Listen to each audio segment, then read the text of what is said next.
Hi, everyone, and welcome back to Tales from the Table Studios. We are in our somehow last week of the National Network of Abortion and Reproductive Rights charity drive that we've been running over July and August, and it is absolutely surreal. I will talk more about that at the end of the week when we have wrapped our last shows, and I'm sure there will be a lot to talk about. But real quick, thank you to everyone who has been a part of this up until now. Thank you to our amazing casts, both for every show and for today's show. Thank you to everyone who's donated, everyone who's retweeted, everyone who's shared, everyone who's been in the chat room. Thank you to all of you. And I'll say it again later, I'm sure. So stick around for that. As a reminder, before we get to tonight's great show, the reason why we're here, what I've just been blabbing about, is we're raising money for the National Network of Abortion Funds.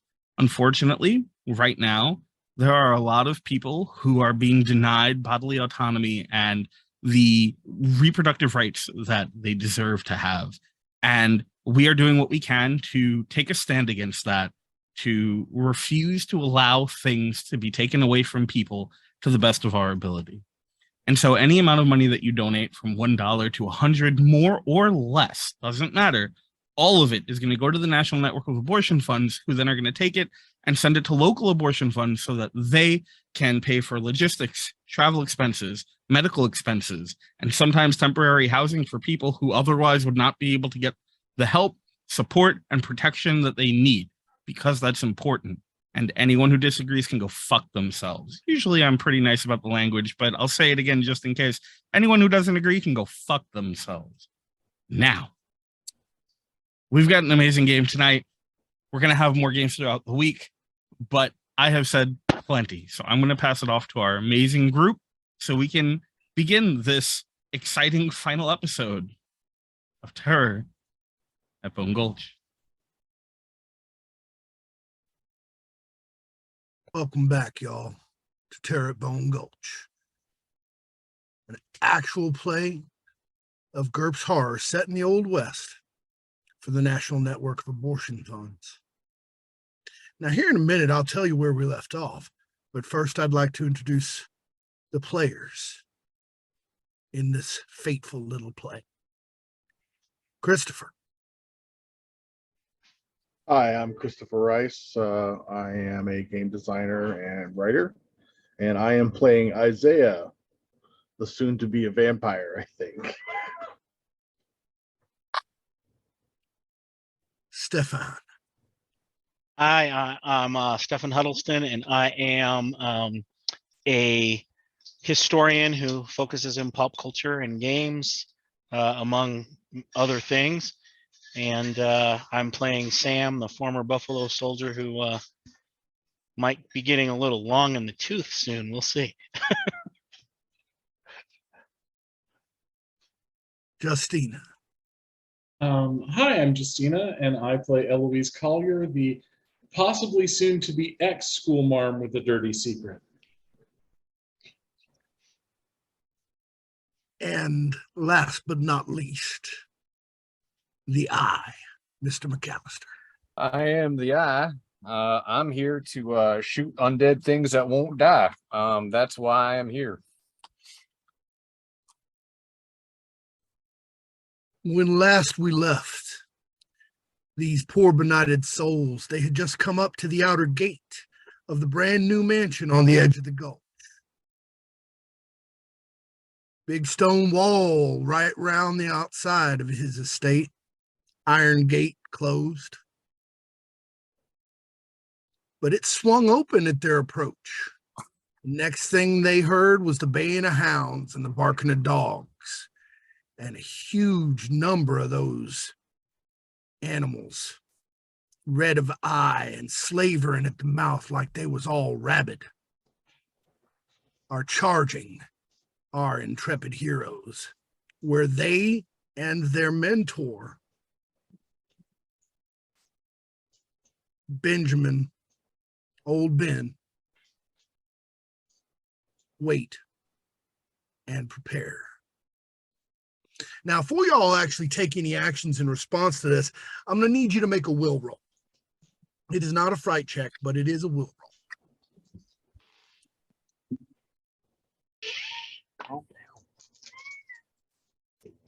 glad I upped my will last time. Glad I decided to roll 2 5s and a 1, making it an 11, just 1 under my will. I also rolled an 11 for 4 under my will. All right. I rolled a 10 for 3 under. All right.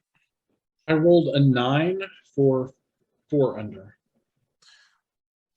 As these things bear down on you, just as they're poised to leap, just as you're clearing leather, every single one of you realizes somehow, by force of will perhaps, that they ain't real. They leap towards your face, and then possibly because of your strength of will, they just fade away, leaving nothing but dust and leaves blowing on the breeze.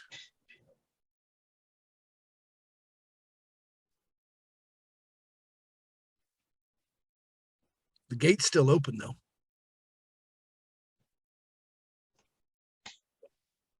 Well, that was interesting.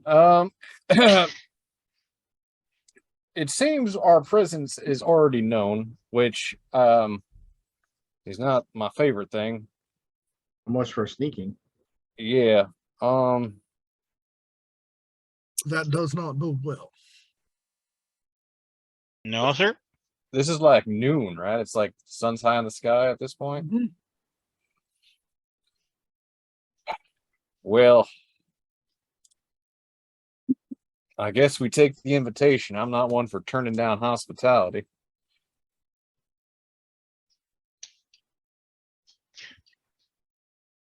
At that point, unless somebody decides to lag behind or head the other way, as might be the wisest course of action at this point, unless somebody makes that choice, y'all all dismount, getting off the horses and the wagon and heading in through that open gate.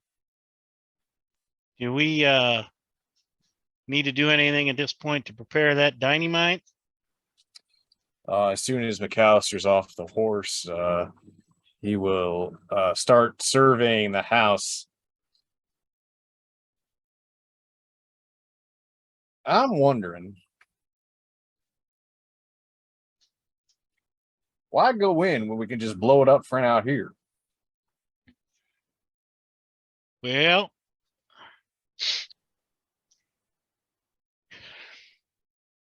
much as I'd like Because- that, I'd prefer to see it done close up. I don't know what he has in there. Maybe he's got some kind of basement. Maybe he's got some other kind of hidden place, escape hatch, tunnel. We don't even know if he's in there. We haven't checked to see if he left the hotel. True enough. The other problem is he might have innocent prisoners in his larder. True. That doesn't mean the explosives won't come in handy in some way.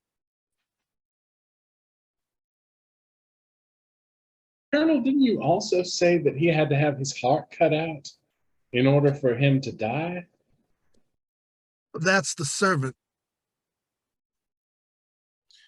I'm not sure what dynamite would do to either of them, honestly. If they're blown apart, it might do the job. Yeah. Then again, might not. I'm gonna Hey, we check the don't really- dynamite. Is it sweating at all? Lord. Doesn't seem to be. All right. Seems to be high quality stuff, holding up pretty well. And McCallister will wrap some in cloth, put it in a bag, and start heading towards the house, I guess. All right. Anybody else? Sam is going to pull his rifle scabbard off of his mount and rig that up on his back, and then get a sawed-off shotgun and have that in hand. I'm gonna grab some dynamite too. Very reasonable. And I'm going to have that bit of holy water we had that Sam had handy in a front pocket. Right. All right. Any other preparations y'all want to make?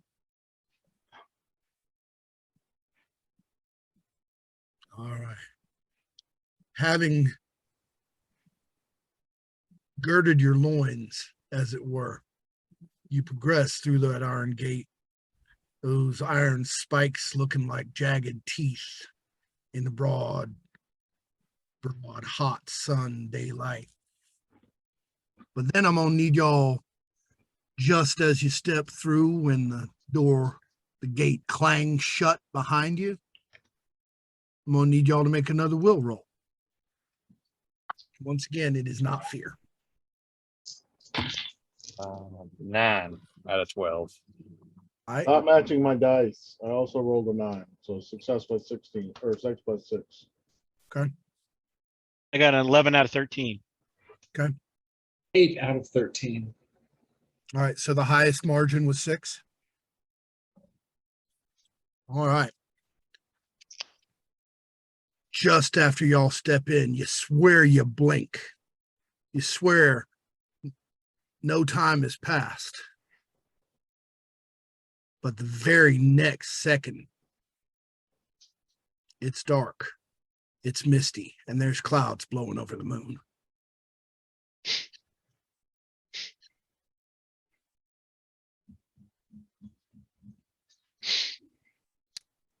So much for Well,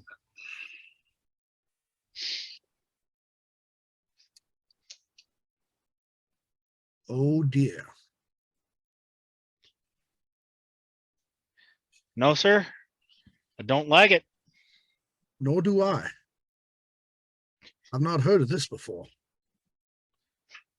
I wonder if it's an illusion or if we've been stuck here while time passed. I'm going to walk out the gate. Does anything The- change? The gate is closed behind you. Ah, It clanged shut the moment you stepped through. The last of you stepped through. well, Do never I mind. feel hungry or thirsty? You do not. It feels to you as if no time has passed.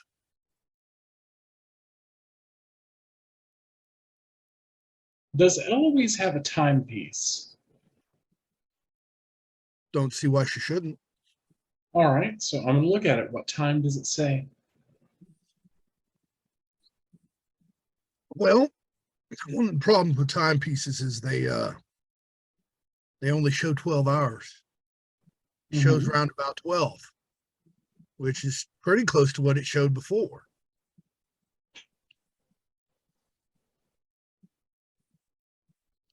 However, it is at least 10 seconds earlier than your time showed, which would suggest that, according to the clock, either y'all moved 10 seconds back in time or you did, in fact, move 12 hours forward.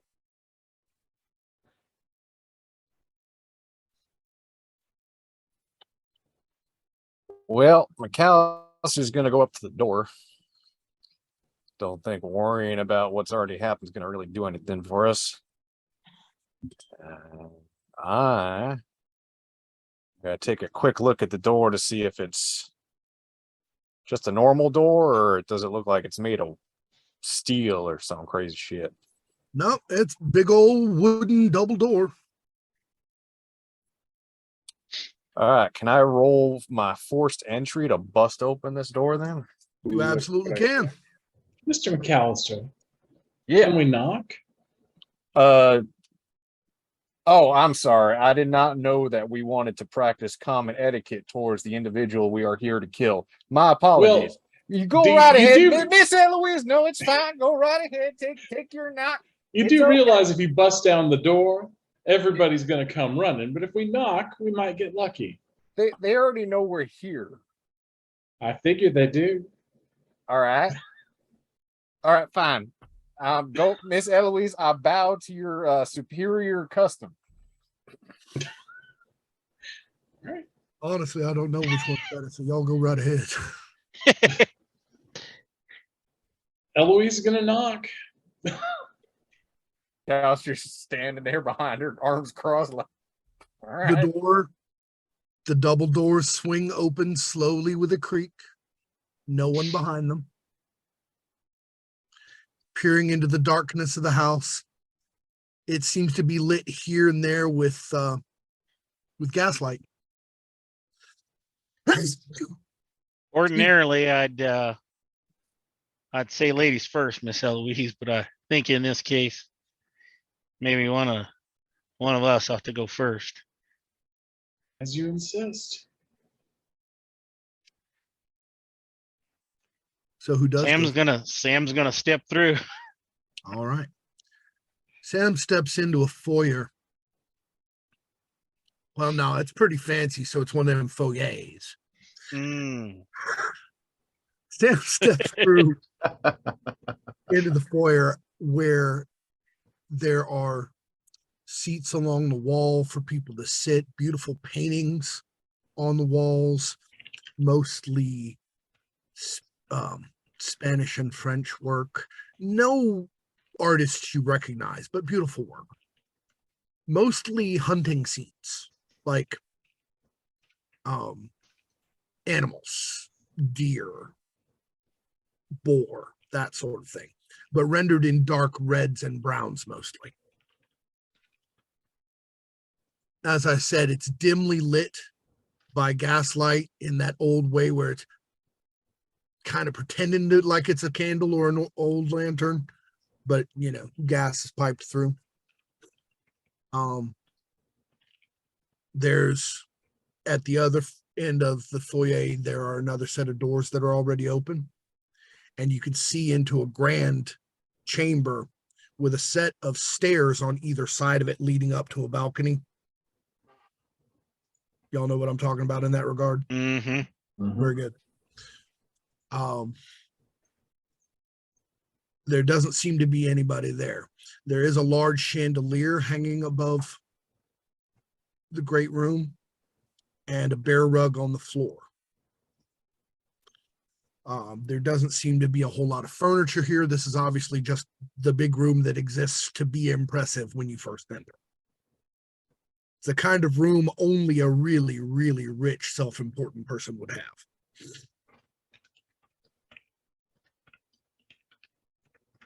And that's what you can see from the foyer.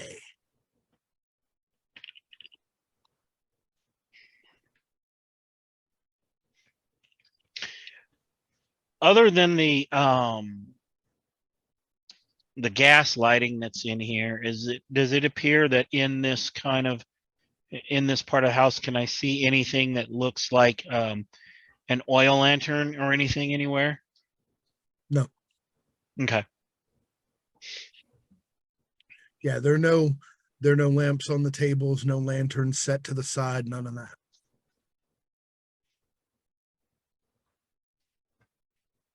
I am going to have my pistol drawn, just in case I didn't say that. Very Yeah. reasonable. McCallister has his pistol and his knife drawn in each hand. Very good. That's a good idea. I literally spec'd my dude for that. I am also going to draw my tomahawk. Wise. All right. So I need to know what order you're going forward in at this point.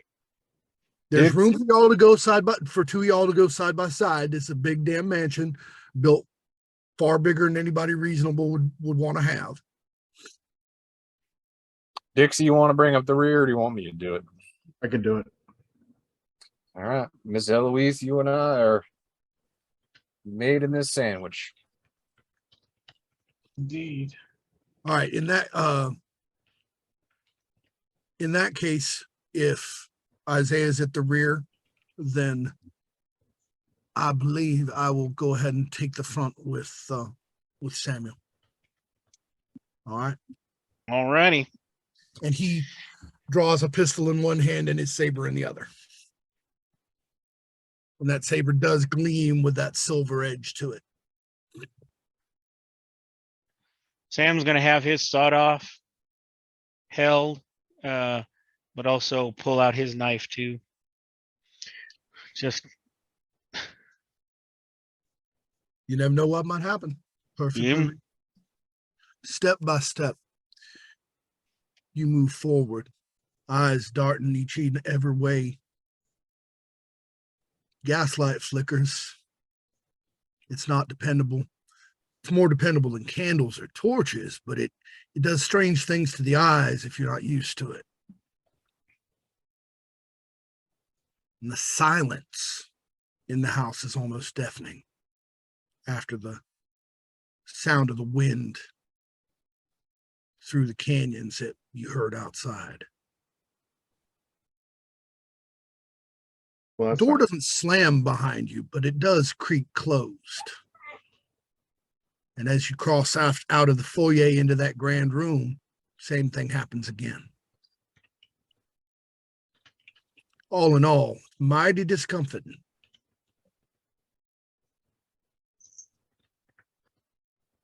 Shadows flicker again. There's a strange shuffling sound from somewhere deep inside the house. And I need everybody to make a perception or observation roll, your choice.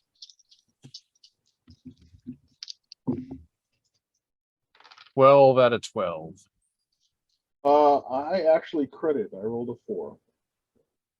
You didn't follow the pattern. You're supposed to roll what I rolled. This is actually an opposed roll. So what's your margin? Substantial. Give me just one moment. I would imagine. 10. Very good. I got a 10 out of 12. All right. I got a 6 out of 13. All right. Unfortunately, the individual who was attempting an ambuscade beat their stealth by 14. And basically comes out of nowhere in a sudden explosion of violence. Blasting across the front to grab hold of old Ben. And y'all see the enormous figure of that Eastern European servant fella.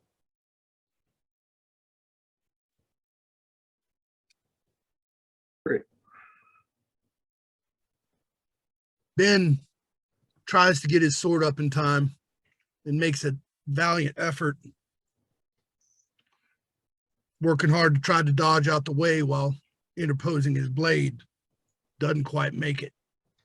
This big old fella has a hold of Ben's neck and his waist. Y'all can act. I believe that Mr. McCallister, no, Samuel was the fastest. Yep, 6.75. Yep.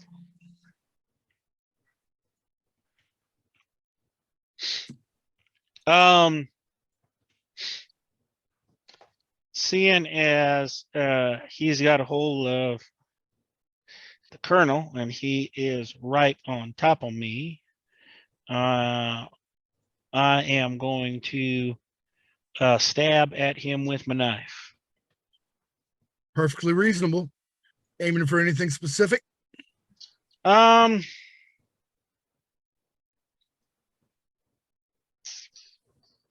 am going to go ahead and go for the torso. Just the torso in general? You can take a -3 to go for heart, lungs, kidneys. I'll go for the heart. All right. See It's a what big we end knife. up You with. can do that from the side. I got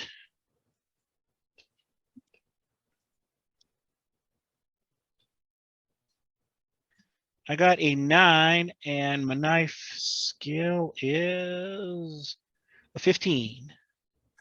Well, even with the -3, you have a margin of 3 for your success.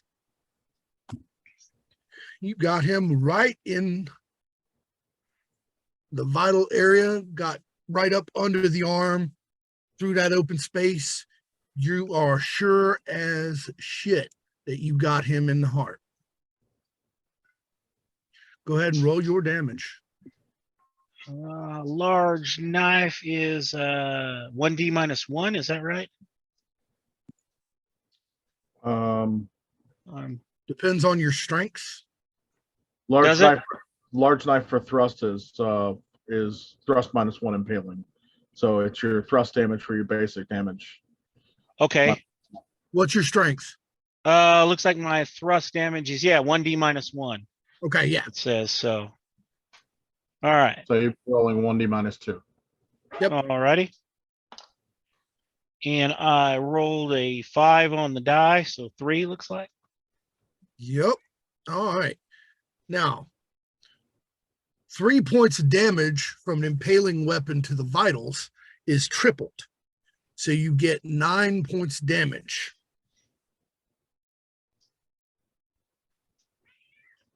He sort of grunts. He didn't seem to be resistant to it like the dead were or anything like that, but it don't phase him too bad nor put him down either, and that just don't seem right. Man gets stabbed in the heart, he don't just grunt and look at you funny. All right. Who's the next one in speed? I believe that was actually Eloise, I believe. Eloise. And yeah. 6.25. Because Eloise is a badass. Yes, she I is. have said this repeatedly. I will continue to say it. And you should.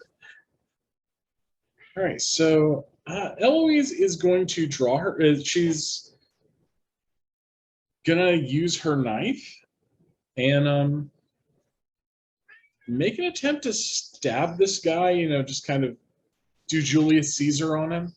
All right, so you're moving around to the other side of him, basically. Yes. Because right now you've got Ben and Samuel in the way. All right, so you're moving around to his other side or to his back? To his back. All right. Where are you trying to stab him? The spine, nape of the neck kind of thing. All right.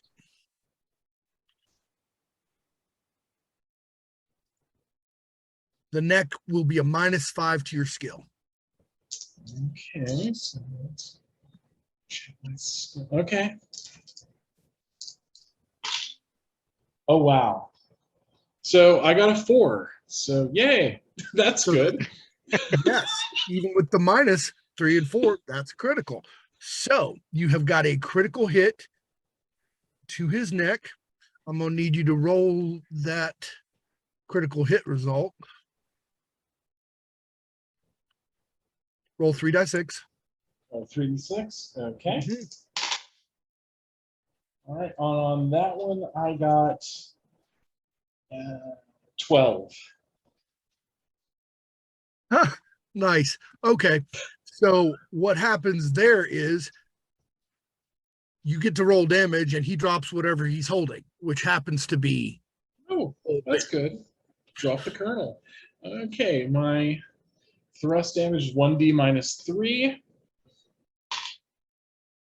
So I got a 6. That's a 3.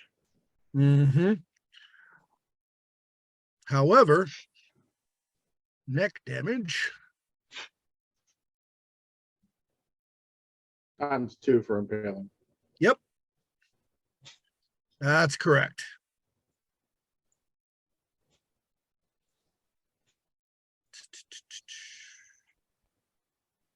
Yep. Yeah. All right. So that becomes 6 points of damage to the back of his neck.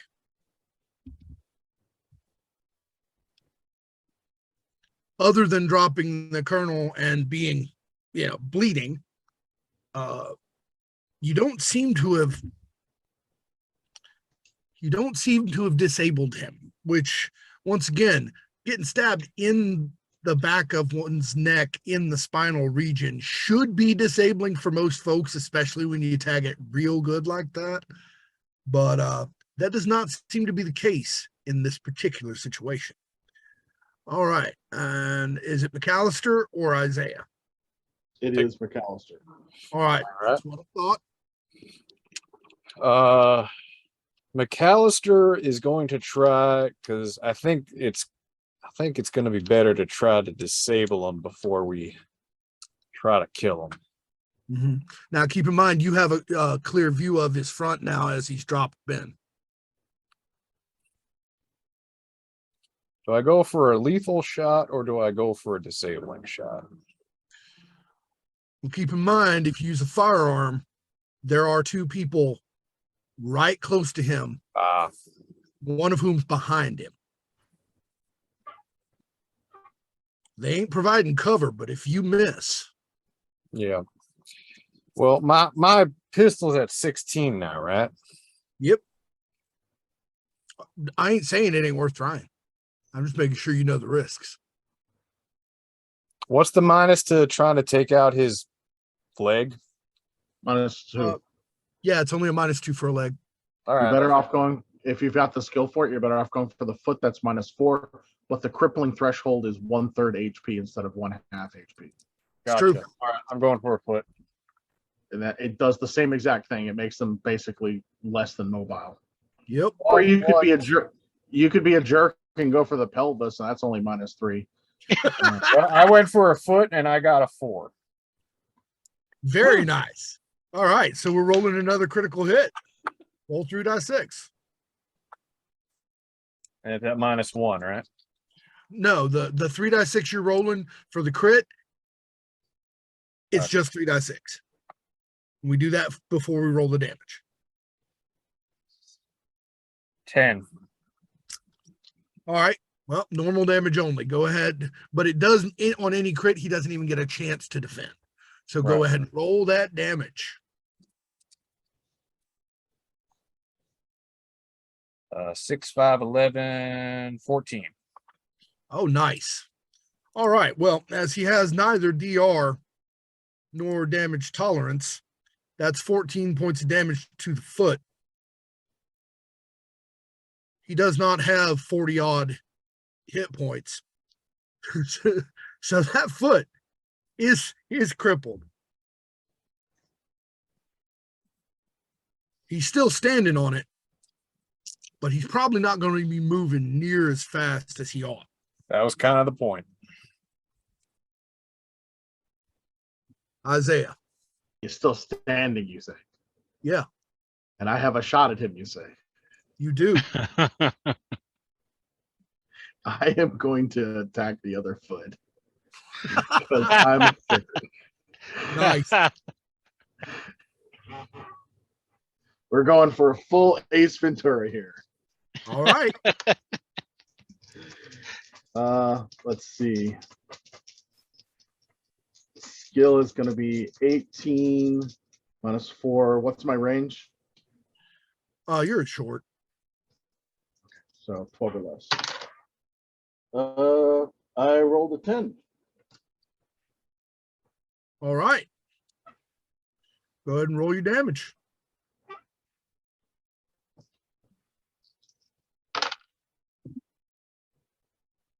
Well, at least I didn't roll that to hit. I maxed my damage, so 16 large piercing to the foot. Ooh. Yeah, well, there's only so much damage you can do to a foot, and you have each done the amount of damage one can, in fact, do to a foot. He is, his feet are basically a combination of splattered and pancaked, as a 45 long Colt is a big round. Yes, And it mushrooms most horrifically once it impacts anything hard, and the top of the foot's pretty hard. Or it was. It was. It's not anymore. It's kind of Once mushy. upon a midnight dreary. Well, that's where y'all are standing right now. So, and this time he falls over.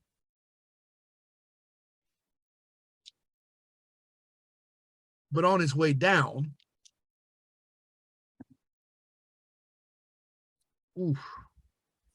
he strikes out with one of those big meaty fists and rolls a 4.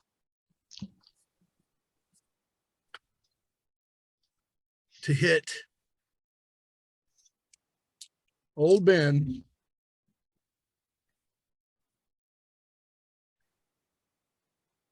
in the face. Oh, Hi, Ben. It was nice knowing you. yeah.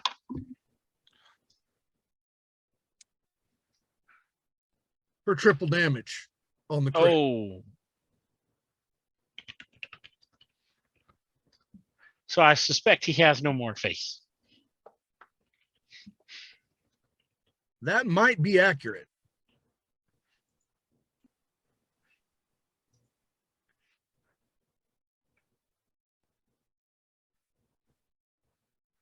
All right, so he does a base of 15 damage, which is then tripled.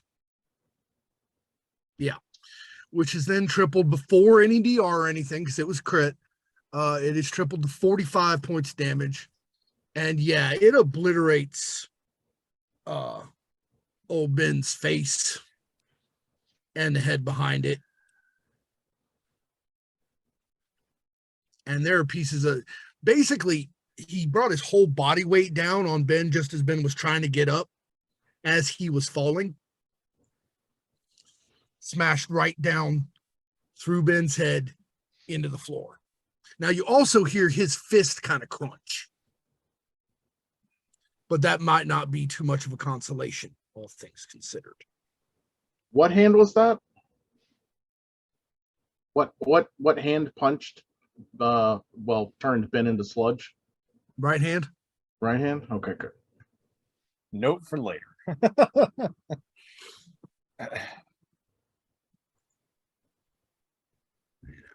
And there he's lying on the ground with no feet, functionally. Broken hand. Almost certainly bleeding out from the sheer number of wounds, some to very, very sensitive places. But he's just lying there looking up at y'all. What will you do now? Thine hand offends me. I attack that hand. All right. Samuel's shooting him in the face. Legit. I'm With not worried about what order y'all do this in. Y'all both go ahead and roll y'all's to hits with an extra +4 because he's lying on his back and there's no pressure. That would allow me to critically succeed then. Yep. Thought it might. I rolled a 7 out of 15. Did you add the +4? Oh no, that was without the +4. Right, so it's a 7 out of 19. Yeah. At any rate, you shot him in the face pretty good. And Christopher, I'm pretty certain. Go ahead and roll your critical, but I'm pretty certain you're gonna blow that hand right off. 6. 6 on the critical. Yep. Nice. And 1 +2. Yep. 7 cutting. You don't actually have to roll damage. 6 is max normal. Okay. Yeah, you blow that hand right off. Stefan, roll your damage. Let's see. Well, I'm using the shotgun. Oh, So how does that work? It says it says rate of fire 9, but the thing is, 1, you're at point blank range, so you're not Yes. actually going to miss with any of the bits. right. 2, he doesn't have any armor, Okay. so you might as well roll all 9 dice at once. So All right. That's Christopher. Sorry, that's not how it works with shotguns in close combat. If it's less than 10 yards, what you do is you multiply the base damage of the shotgun by 4, and then you change it from small piercing or piercing to a huge piercing. So it would Sweet. be, if it's 1 die +1 damage, it becomes 4 die +4 huge piercing. Excellent. Do it. Yep. So mine says 1 die +2 piercing. So Yeah, it would be 4 die +8. All right. 4 die +8. All right. So let's see. That would be 4, 5, 7, 8. That'd be 14, 22 total. Okay, and huge piercing, as I recall, doubles after DR. Yes. Right. So that's 44 points of damage to his face. So most of that blows straight on through, and you have a whole lot of his brain on the ground. and he doesn't have a face to talk with. One eye is sort of looking at you, still looking around, and he's kind of thrashing like he's trying to do something. And the worst part is he doesn't seem dead, and that just ain't right. Yes, Justina.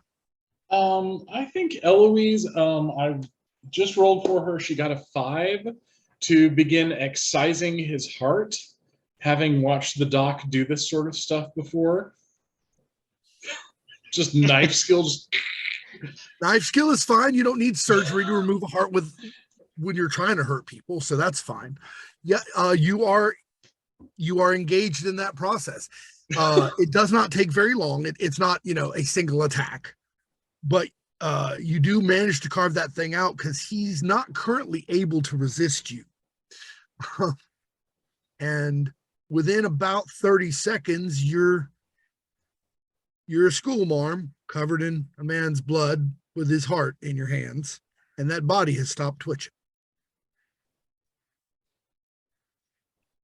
I'd burn that if I were you. Yeah, when we find a fireplace, I'll make certain.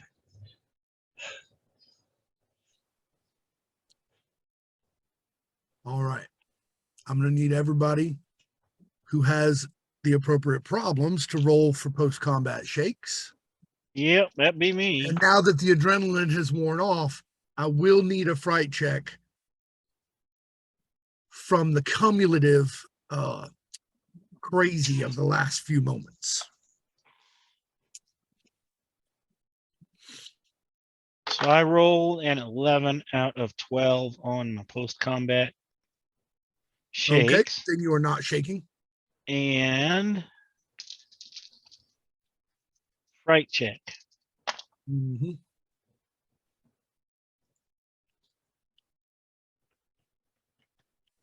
Um, 12 out of 13. All right. There was no penalty to it, so you're good. My actual margin for the fright check is 12. Your margin is 12? My margin is 12. Then you are not only not shaking, you're a little bit. This situation has steeled your determination.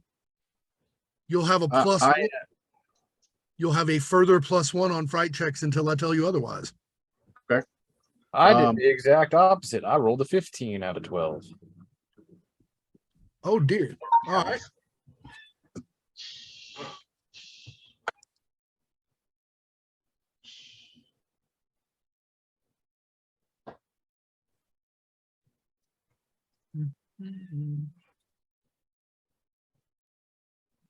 Table. Luckily, it's tables. That's not in the tables. God dang it. That should be in the tables. Do you know what page the fright check rules are on in the base book? I've lost them temporarily. Yeah, hold on. I use it often enough. I should know it. I ought to know it too, considering. 360. Okay. Yep, thank you. All righty. Go ahead and roll 3d6 again. You missed it by 3, you said? Yep. Roll 3d6 and add 3 to the total. 8 plus, you said 3? Yep. Yep. So 11. All right. For the next 7 seconds or so, you're mentally stunned. You just kind of stand there, flabbergasted, mouth kind of open, in shock. They don't see it. And then after that, you get to roll to snap out of it. Honestly, you're going to eventually make it, and it's only a few seconds. This is more important when it actually hits you in the middle of a fight. Right. I am openly weeping over Kendall's body. No crying, no sounds, just tears.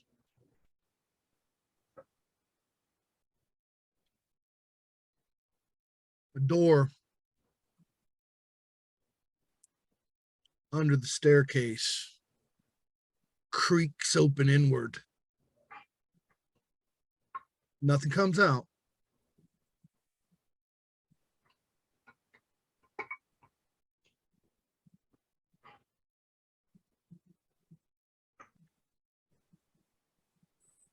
Looks like it might be servants' quarters or something. You know, the kind of thing that doesn't look like a door until they use it.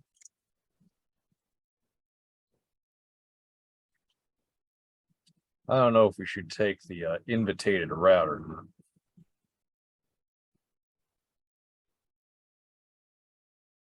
Sam is gonna kind of look at the colonel, and he's gonna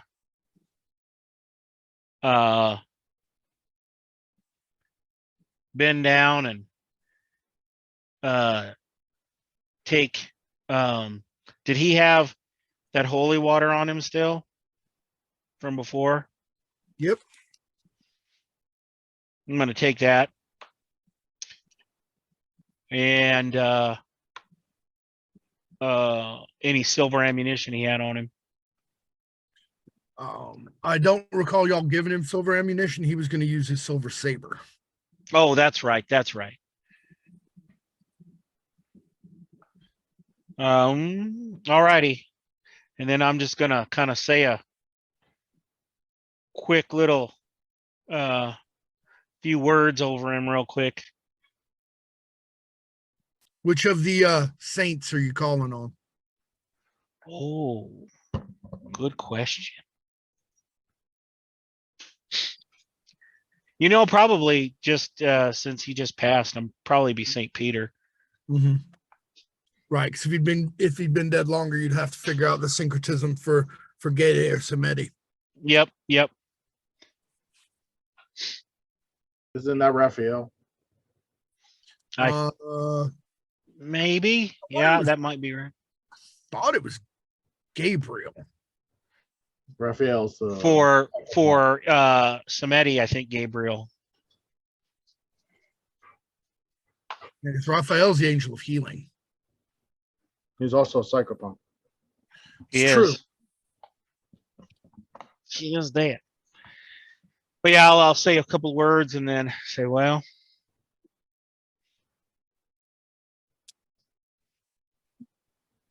until then, Colonel.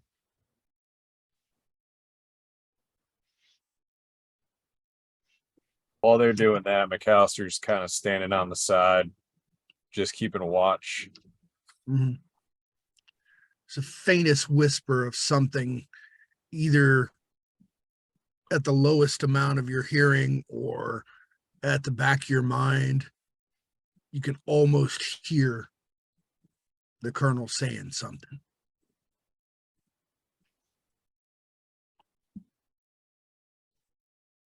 If Big Boy's head wasn't cut off, I make sure it's cut off. I throw it to another corner of whatever room we're in. Yeah, whatever's left of the head is able to be detached. Yes. Okay. So you have two sets of stairs going up. There are doors on the right and the left of you, and then that servant's door that just opened underneath. Isaiah, make me a smell-based perception roll. Let's see, that is, do not have anything, but I do have a high perception. I rolled a 10 below. I'm using these dice from now on when I game. Right? This is just the circuit dice from Steve Jackson Games. Nice. You can smell wafting out of that doorway your old friend Bo's favorite cologne. Oh, great.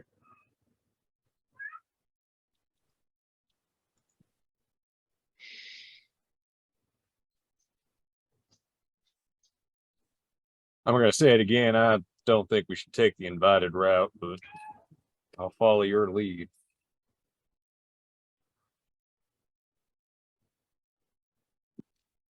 Eloise, I mean, I don't know what the proper etiquette is upon an opening of a spooky door, but do you want to knock Proper on this etiquette one is too? to find the son of a bitch and kill him. All right. Certainly does raise the hackles on the back of my neck.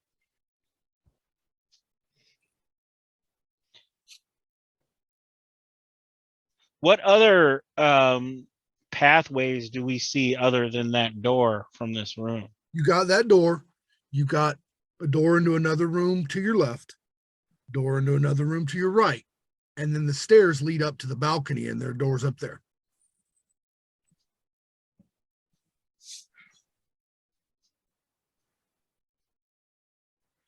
A lot of choices.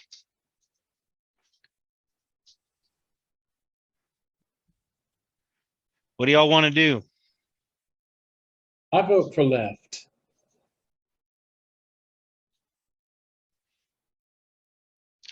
Good as any. Anybody else? Well, unfortunately, we don't know the layout of this place. I'm almost tempted to go to the master bedroom. Depending on where that is. I would suspect to be upstairs. Could be.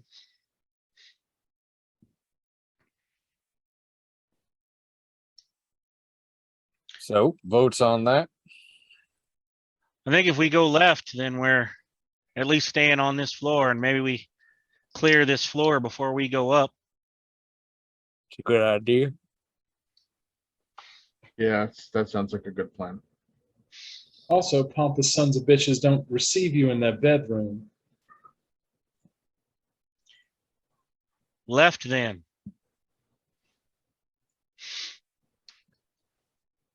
Y'all head through the door to the left. It opens easily. It doesn't do anything crazy. It doesn't open on its own. It doesn't close behind you. It just opens like a normal door, which almost by itself is a little disconcerting now. You've started to get used to things doing things they ought not.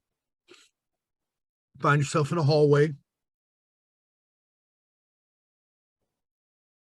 Looks like you've made your way into maybe what should be a children's wing. But why would there be a children's wing in a house built by one, a vampire, B, a bachelor?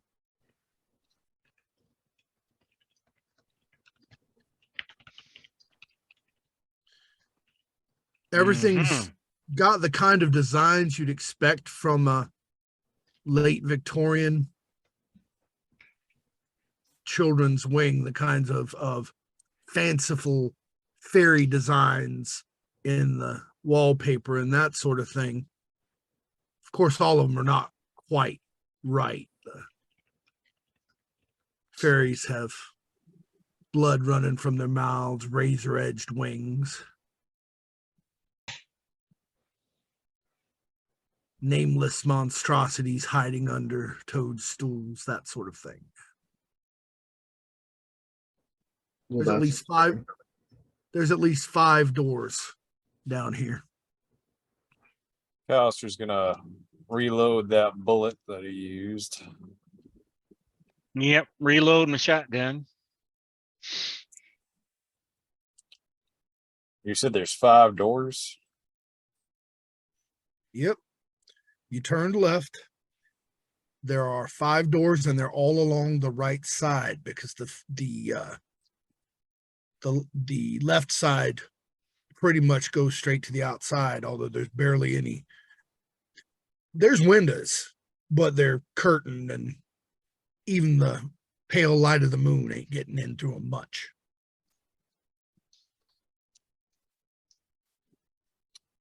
Well, McCallister's gonna go to the leftmost door. Look at everybody else. Do you mean the furthest door down the left way? Because once you turn left, all the doors are on your right. Right. So you the want to door go? that's furthest away. Okay. Very good. And kind of look at everybody and then open the door and peer inside.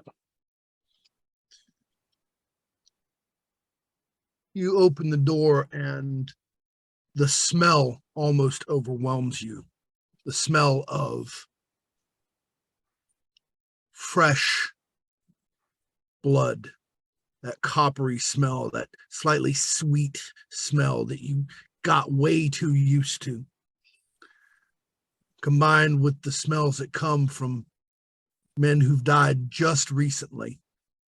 And they've voided their bowels and cleaned out everything inside of them. And the smells that come from man's belly being opened up to the world. And as your eyes get used to the darkness inside, because it ain't lit with gaslight, it's an abattoir. As if it were a butcher's shop, but full of men, not full of pigs. There's 5 or 6 full-grown men in there, many of them opened up,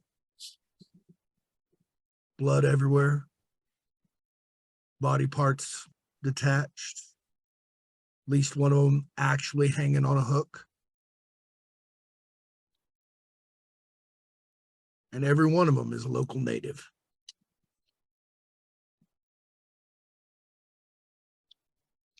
McCallister's going to look around for any movement, then shut the door and move to the next door.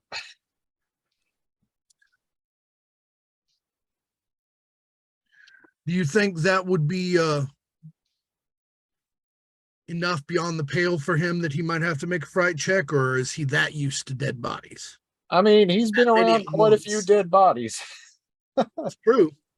Maybe not necessarily butchered in this way, but he's seen people explode when a cannon hits them because Fair he enough. was in there. Absolutely. And if you were ever in a surgeon's tent. Yes, I was placed in a surgeon's tent. Yes. Yeah, so you'd Very see well a lot then. of them. Good enough. That's why I asked instead of just saying. Yep. All righty. Sam's gonna look over and say, Miss Eloise, you ever handle a street howitzer? I have no idea what that is. He So, kind of hefts his shotgun as he says that. Yes, I have before. I'm gonna hand her my shotgun and draw him a pistol and have him a knife. All right.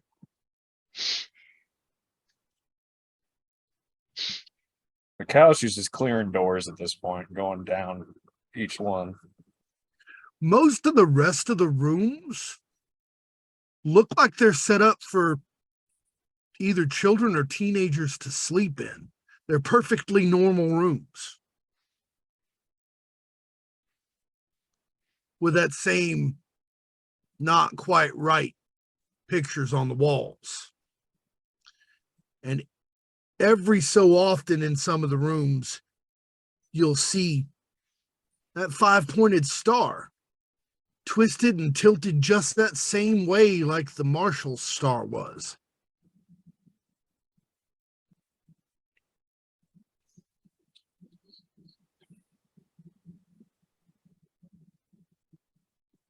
Well, I'm not seeing anything here I'm familiar with. I don't know if any of you with a more religious background has anything to glean from any of this. Sam will take a look and just see if anything rings any bells. It's just barely possible. Eloise will try too. She does have occultism. It's true. Like I said, it's just barely possible. It's normally the sort of thing that'd be covered by hidden lore, but I allow a little bit of leeway on criticals if they happen.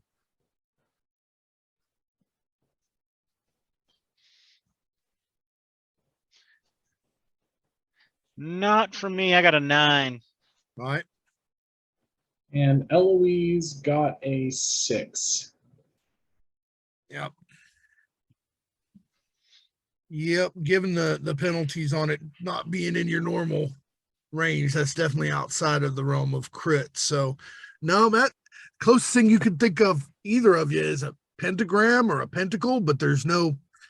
It might be a pentacle, but you've never seen one tilted that way, and it's not a pentagram because it don't have the circle around.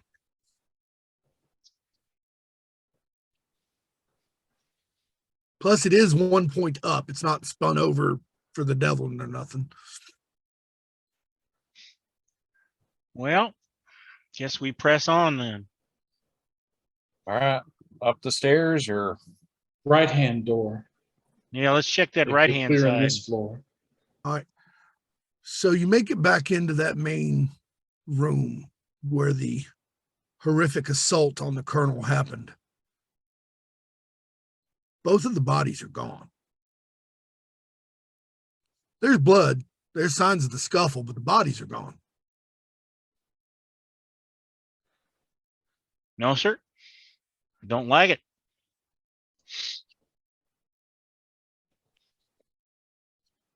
Head down. Right-hand door. Once again, opens just fine. Head down the hallway. When we went through there, you said the bodies were gone. Was the head that Isaiah tossed in the corner gone as well? No, those pieces were still there because they were relatively small and separated from the rest of it. Okay. Those pieces were still there. All right. Just check. And Eloise still has his heart. It's true. She's still carrying it in her hands, or she put it in a bag or a Probably pocket? put it in a bag or just like tied up part of her skirt. Legit. put it in her purse for evening wear.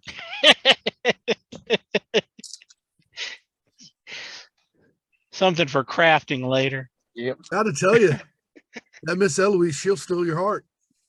Yeah, he literally. Apparently. All right. You head down this way. Door opens just fine. Everything seems normal. This looks like it might be the women's wing, which is a little pre-Victorian, real old-fashioned, to separate all the women of the house away from anybody else. And once again, there ain't no women here.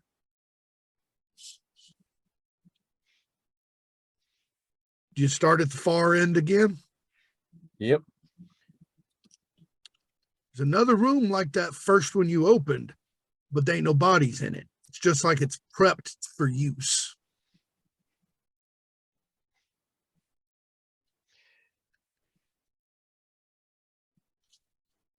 All the other ones are just living quarters. Living quarters suitable for well-bred ladies. 3 of them young ladies, 1 of them the kind of room you'd expect for a middle-aged mother or even a grandmother. Now, Sam's no architectural expert or expert in decor, but does the decor and or architecture of this place seem completely different than what he's seen in other fancy places? The architecture doesn't. The architecture is one of those simple, wide 2-winged houses that you sometimes get. A lot of the time they'd be 3, 1 to each side and 1 in the back. But the back of the house is to the gulch. So there wouldn't be a wing there. And he's seen that sort of thing before.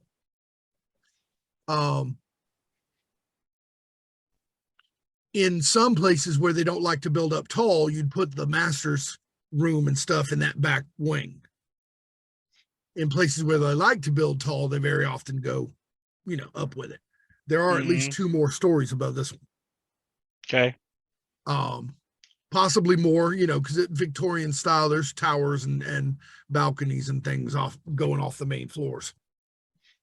All righty.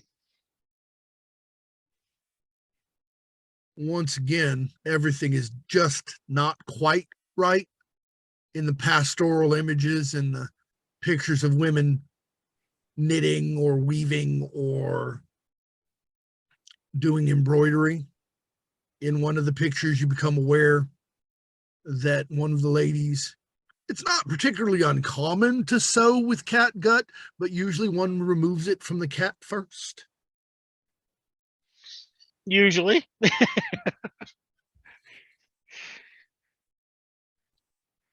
Well, I guess our choice is either up or down. Did we see any way down? Not from where Oh, I you thought were. the door that opened with the cologne smell was down. I meant that door. Yep, I'd say we take that door and see what's back there then, I guess. Unless you want to go upstairs before going to the door that opened for us. No, let's get this over with. All right, let's do it. All right. Y'all make your way in there. Very short hallway. 3 or 4 rooms, 2 to each side. Pretty obviously servants' quarters. 3 of them are empty. In one of them, young Beauregard lies resting on his back, arms crossed over his chest. Looks like he's laid peacefully to rest. Might as well just be sleeping. He don't look hurt at all. Whatever damage y'all did to his head shooting him last night, well, that's gone. His chest ain't moving up and down.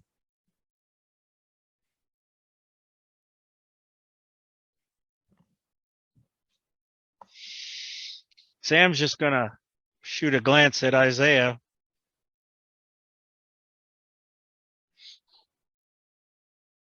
Isaiah is noticeably rattled. Not quite to the point of shaking hands, but his face has gone pale.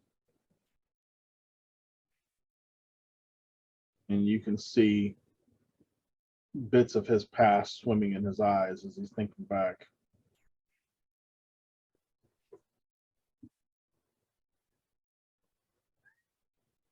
Dix, you want to take care of this or you want me to do it?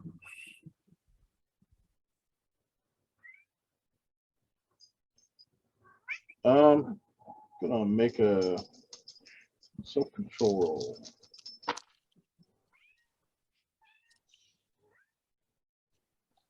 Stop. I'll do it.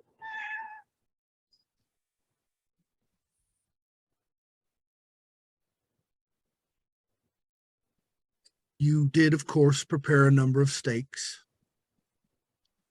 And having prepared a number of steaks, I cannot imagine one of you failed to bring a hammer. I'm going to use the back of my tomahawk. Legit?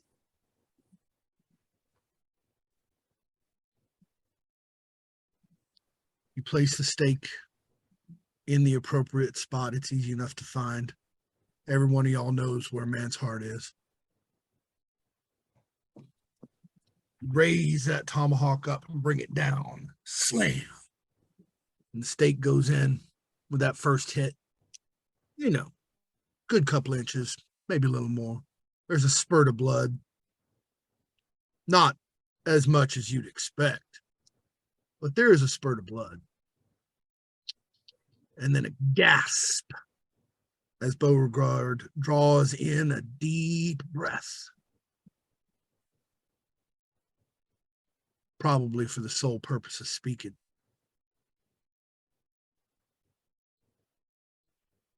Isaiah,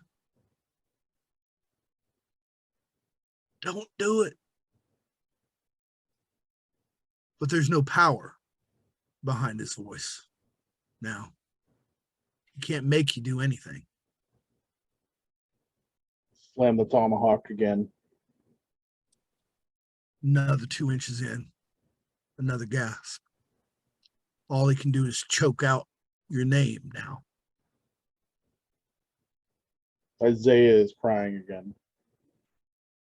This time he's actually making sounds. And that final third blow jams it all the way through the sternum into the heart. And all of Beauregard's struggles and sounds cease.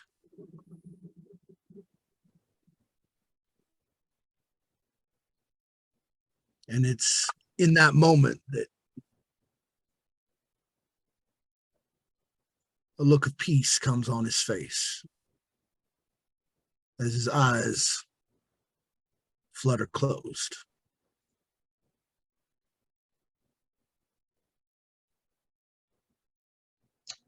I kiss him on the lips, probably a little bit longer than he should, and then cuts off his head. All right.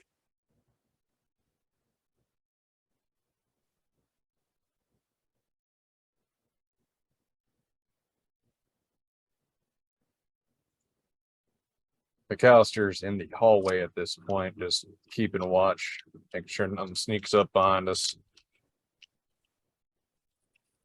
Are there any other routes out of this room other than the way we came in?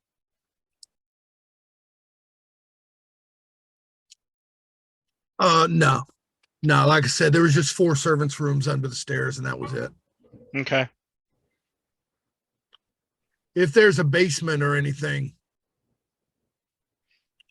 this ain't where the entrance is. Okay. But that's where we're going to go ahead and take our break. All righty. Isaiah's just sitting in the corner of the room, just his head in his knees, is crying. Yep.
Welcome back to Terror at Bone Gulch, GURPS horror actual play set in the Old West for the National Network of Abortion Funds.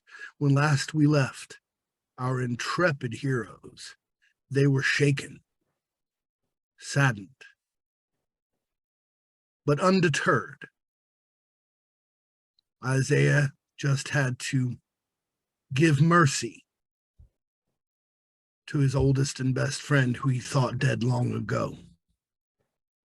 The mercy of a stake through the heart and the removal of his head.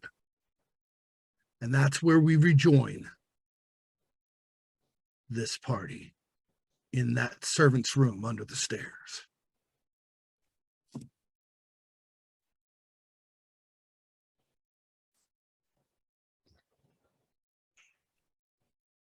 Eloise is going to go comfort Isaiah to the best of her ability. He just cries.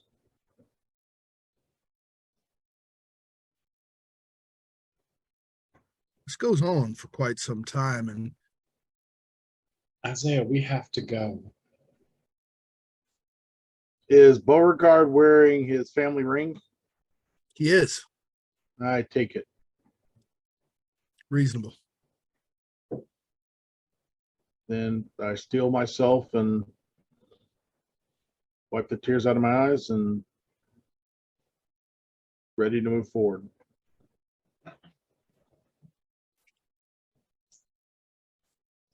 Isaiah stands, determination renewed. And y'all head back out of that room. Who's in the lead? McCallister. All right. McCallister's heading forward, everybody else trailing behind. Miss Eloise in the center as usual. Make your way back out into that great room.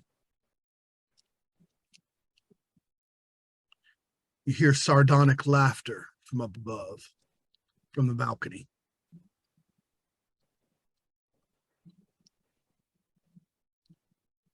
And a quiet voice says,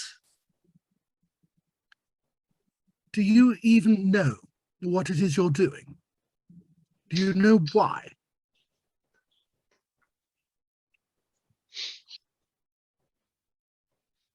You look up, and there he stands. Tall gentleman, black clothes, the dark green cravat, long black hair, dark green eyes, piercing.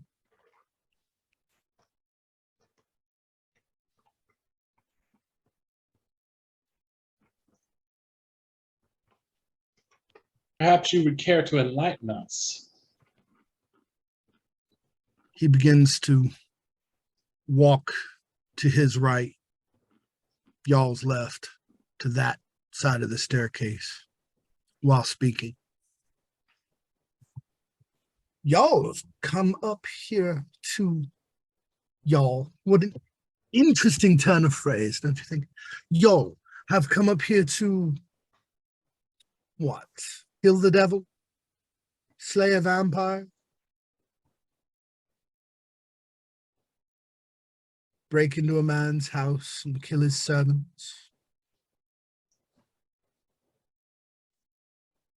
Vandalize his home?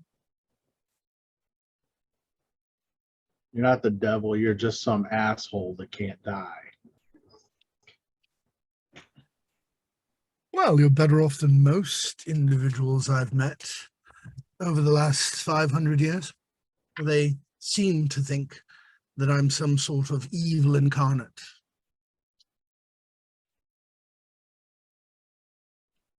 Step by step, boots thudding on the stair as he comes down, nice and slow, one hand on the banister. Do you know how many people like you I've sent to the afterlife? You know how many assholes I've sent to the afterlife? And it's always because they think I've done something beyond the pale, something horrific.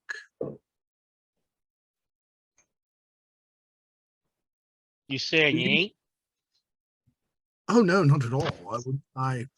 Far be it from me to lie. I haven't even lied to Miss Eloise when we first spoke.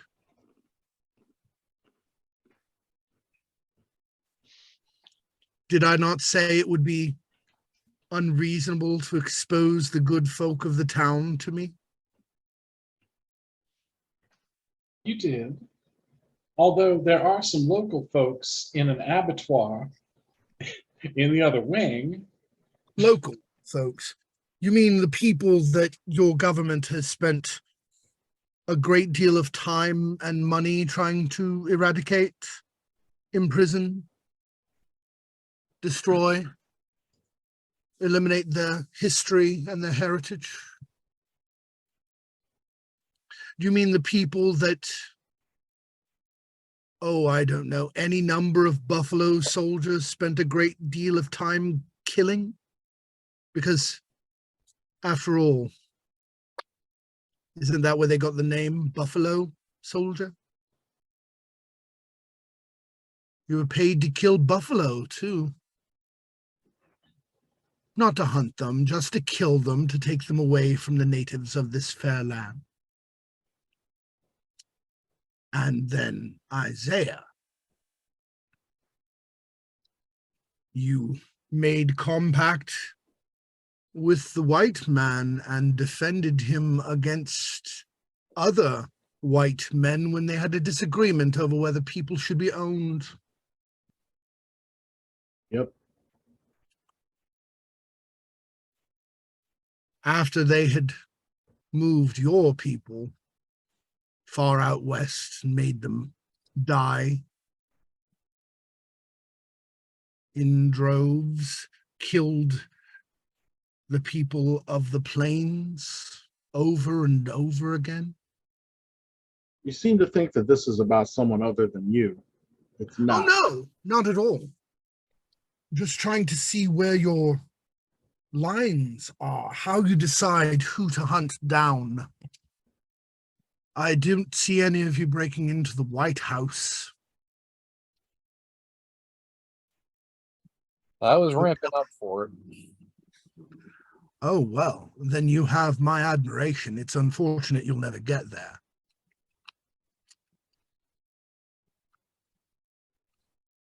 Not today, but maybe. I do admire your spirit. Similar feelings were expressed by those who came to my castle on the edge of Wales. They talked about the injustices of the world, but they didn't throw down their unjust rulers either. Why am I so special? You think I'm the only one that feeds on you? Well, my question is, if you're so innocent in all this, a matter of speaking, of course, why'd you send a werewolf after us? To see what you would do. And what is your examination of that particular ending? That you have an unusual capacity for mercy in certain situations, but not in others. Beauregard had no more choice in his situation than the werewolf you saved.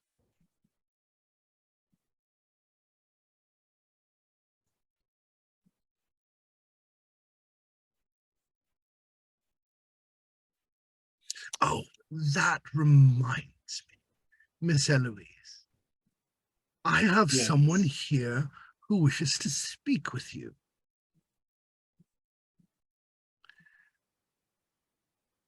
Coming down the stairs behind him very rapidly is a tall, thick man with a florid complexion, finely dressed, but there's something just utterly seedy about him. He has that look that in the time is called dissipated. The man who's just indulged himself in everything a little too much.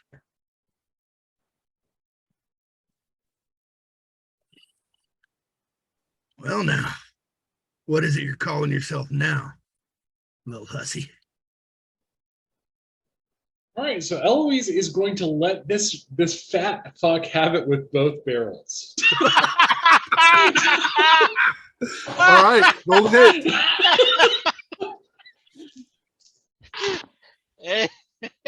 There is a God. I got a 4. All right, what's your margin? Margin checking for shotguns. Sorry, it's taking me a second. It's fine. Oh, margin 13 is my skill, so 4, 9. Okay, you made it by 9. The recoil on it's 2 times 9. The recoil on the shotgun is 1. So for every additional 1 under, another one hits. He was unprepared. So you're gonna. I think we were all unprepared for that. Yeah, yeah. absolutely. So you'll be rolling 10 dice plus 10 piercing God. minus damage because he doesn't have any armor, so it doesn't really matter if we roll them separately. Okay, I'm just going to use a digital dice roller because this is insane. Yeah. Yeah. Well,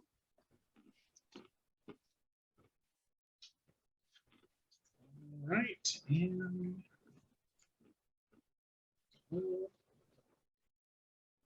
okay, 21 plus 10, so 31. Yep. He immediately staggers back, falls over, and begins to bleed to death. That was a quick conversation. You got anybody else? I think Eloise is going to look up at Will and say, "You're just another pimp as far as I'm concerned." I do like you. Come and get me. And he vanishes. It becomes evident that he was never physically there. There's no evidence of any disturbance on the stairs, anything like that. You can hear his voice from upstairs. Come on. this fella she Oh. shot, though, he's still there, right? He's still there and still dying, yes. Eloise is actually going to sink down and start crying. Just like, this is just too much at this point. Seeing him again was way worse than vampires. Yep. I'm going to remove the asshole's head while he's still alive. Oof. I love you, Isaiah. All right, yeah. It doesn't take you too much time. You have a tomahawk. Unless you choose to use a knife to make it last longer. I just drop the head at her feet. Yeah, just 2 or 3 whacks with a tomahawk and that head comes right off. And there's nothing supernatural about him. He was apparently just brought here to make a point. McCallister is starting to outload and reload all of his bullets with silver. Sam is just going to kind of look at the body and then look at Eloise and then look at the body again and then look back at Eloise and say, "I'll say words with the Padre later, but God damn, Miss Eloise." He had it coming. She's going to kick his head across the room. Fair enough.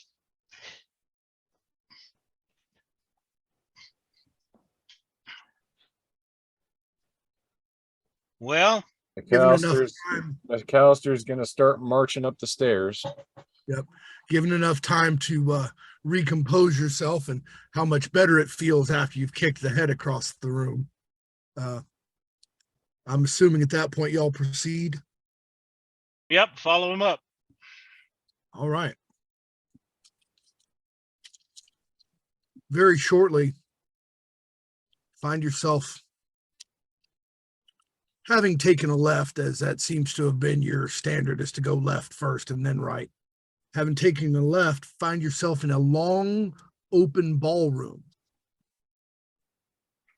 All the walls are mirrored, and the roof is almost entirely skylights in red and purple stained glass. The moonlight coming through that throws a bizarre riot of dark color across the room, which strives against the faint flickering of the one or two gas lights that would not suffice to light this room under any circumstances, but are reflected again and again in the mirrors.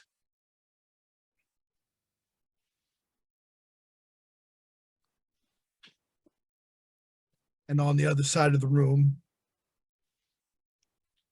he stands there, smiling. I thought that if we were going to dance, we might as well do it in the right sort of room.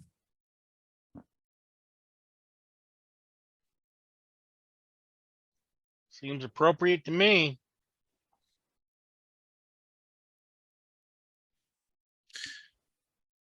As a gentleman, I am required to ask, are you ready?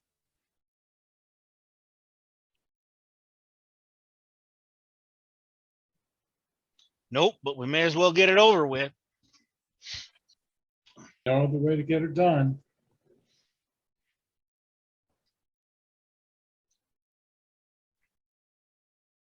Excellent. Just have a blank stare. Right.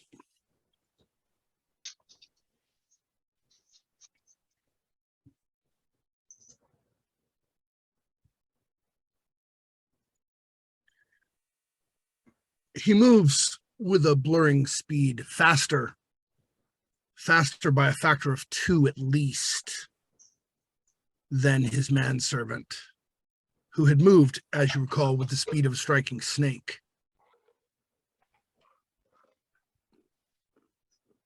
He's already halfway across the room when, just as part of what he plans to do, he raises a hand and speaks a word. And Isaiah, I need you to make a will roll. Oh boy.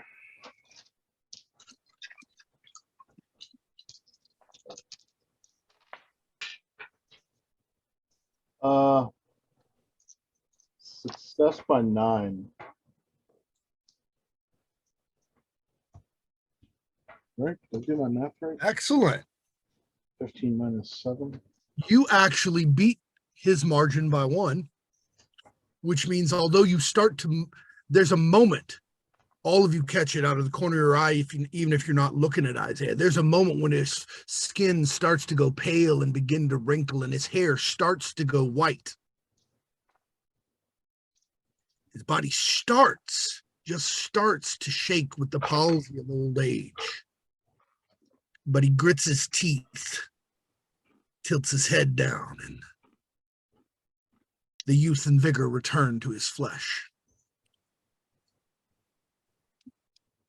Just in time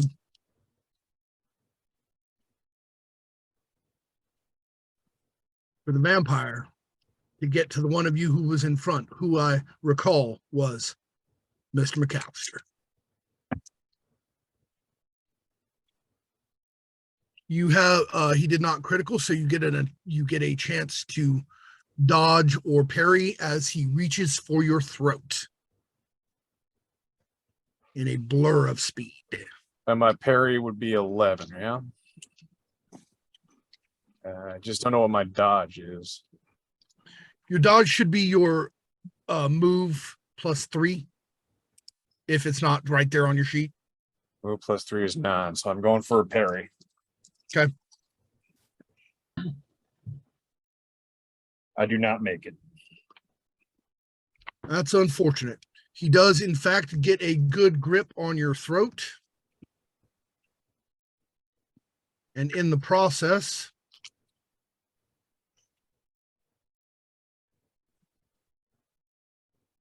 I don't believe you have any armor on your throat, correct? In the process, the 8 points of cutting damage he does to your throat with the suddenly appeared claws becomes 16.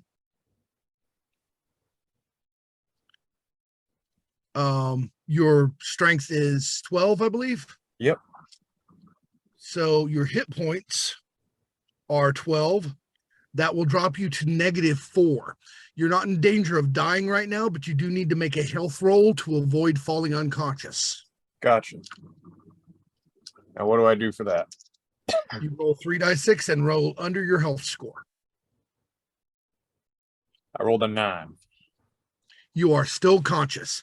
He is lifting you up with one hand off the ground, but other than the initial grab, there have been no further effects. Those claws cutting into your neck are pretty nasty, but they haven't hit the carotid or the jugular quite yet.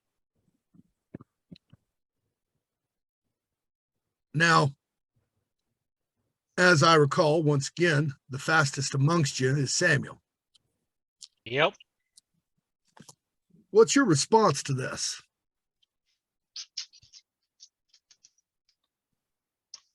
I'm going to open up. right. Question. Mm-hmm. I don't know if there is a skill for this or if it is possible to fan a pistol. Yes. Absolutely. It's basically just a maneuver based on your skill. I've got a 15 in pistol, I believe, or wait a minute, I think because I put some points into it, so might have, yeah, 15, yeah.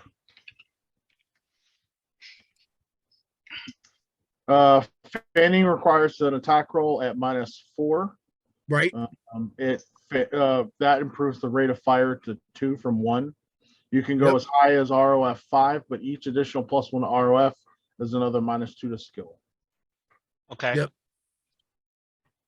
Yeah, so just you've got a -4 initially, and every shot after the second one will raise that penalty by -2. However, Okay. raising your rate of fire can subsequently then give you a bonus back if you get high enough, which I think the bonus starts at.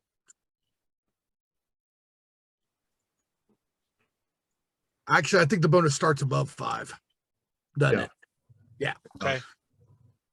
Yeah, I will try and fan off 3 shots. All right. Then you have a total of -6. You don't roll separate shots. You will roll because they're all going in the same target. You just roll once. I rolled a 6. Very good. That still leaves you a margin of 3, right? Yeah. What's the recoil on that gun? Let me look.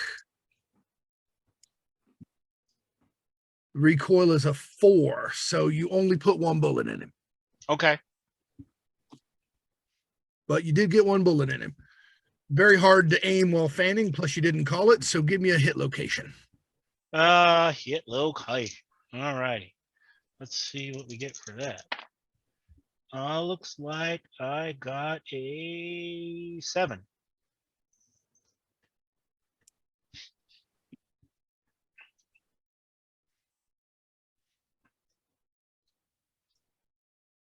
Oh, that's the wrong one. Back over here. Thank you.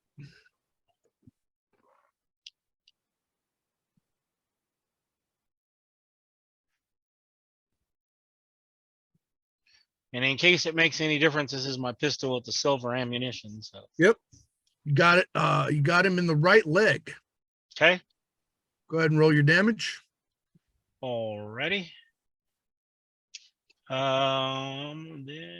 It was 2 Should be 3 die -2. 3D. Oh yeah, 3 die -2. Yep. And that looks like an 11. -2, so 9. All right. That is large piercing. So for unliving flesh, it is reduced to a 4. Bullet goes in. You see it go in. It stays in. The wound doesn't look like it's closing in any way. But it also doesn't seem to have caused him a great deal of distress. The shock as it hits his leg barely makes his leg move. Okay. All right. Miss Eloise. Okay.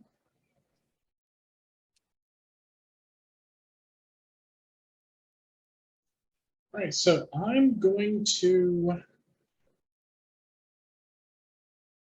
Do I have silver ammunition in my shotgun?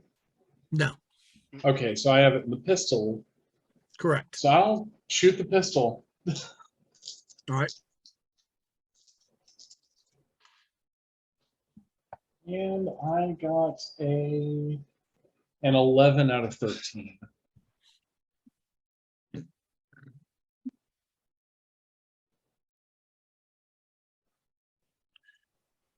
He just sort of moves his head aside ever so slightly as the bullet flies past.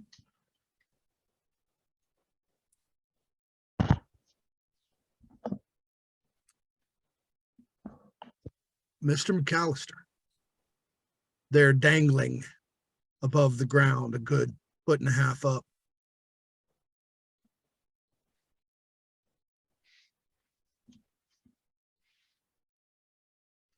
I have one of two choices. I'm going to take the less extreme option for now, and hopefully I get another turn. McCallister's is going to pull out the pistol and take 2 shots to his face All right. at point blank range. It is point blank range, but you're also in a grapple. Right. There is room because he's holding you out at arm's length, but there will be some penalties from that. All right. The face is -5, and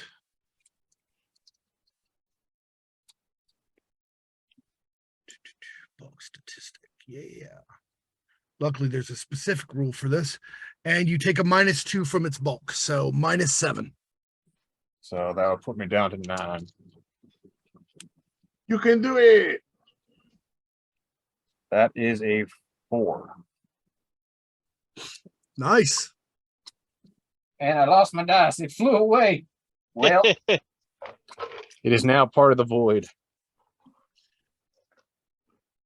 The bullet impacts his sneering face just on the right side above the quirked lips, still in a smile. Bullet goes in, leaves a hole, stays in, doesn't come out the other side. Go ahead and roll your damage. Oh, sorry, roll your crit first.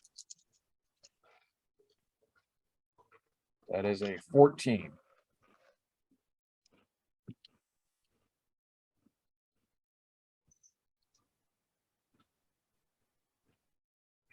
What? All righty.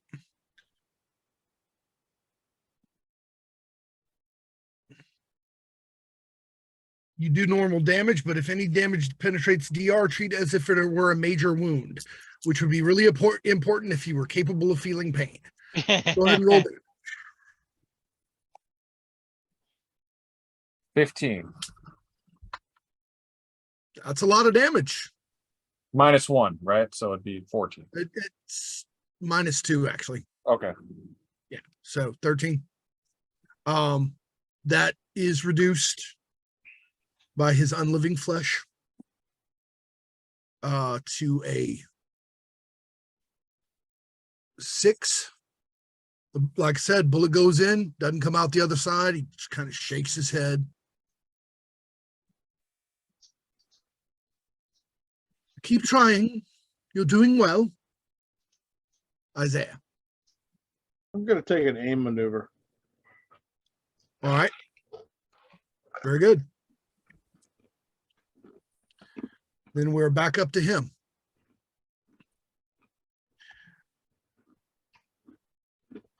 This round, he is taking advantage of the fact that he has your throat, and he is squeezing.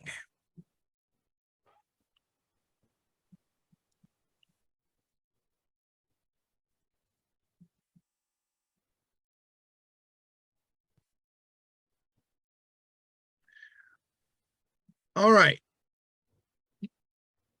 He's going to, it's a contest of strength. His strength versus the higher of your strength or health. Your strength is a 12. He is at a -5 because he's using one hand.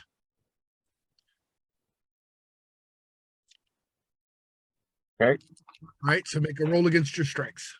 It's a 5. You got a 5 out of 12, so a margin of 7. All right.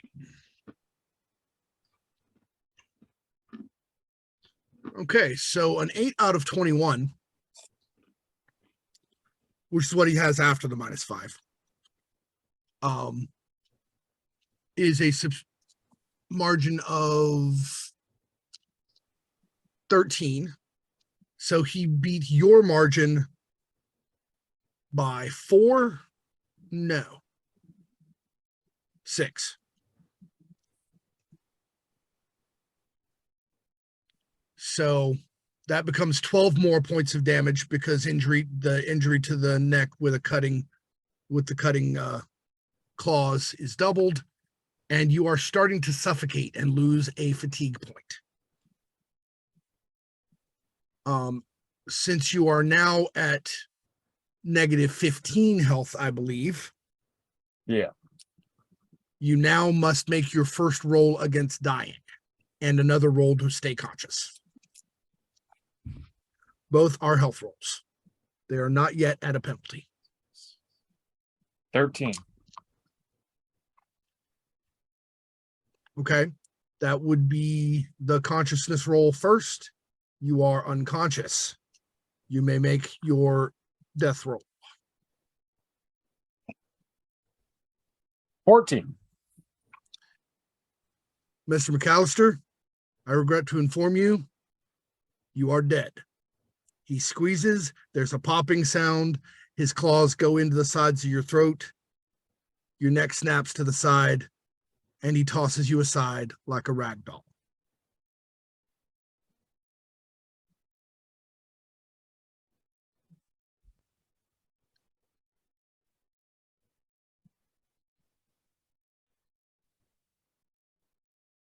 That is his entire turn this time.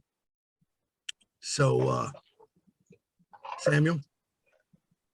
How when you say he tosses McCallister aside, how far does he toss him? A good 20 feet down the Okay. 20 feet down the ballroom, Okay. where he falls into a limp pile of obviously non-functional body. Alrighty then.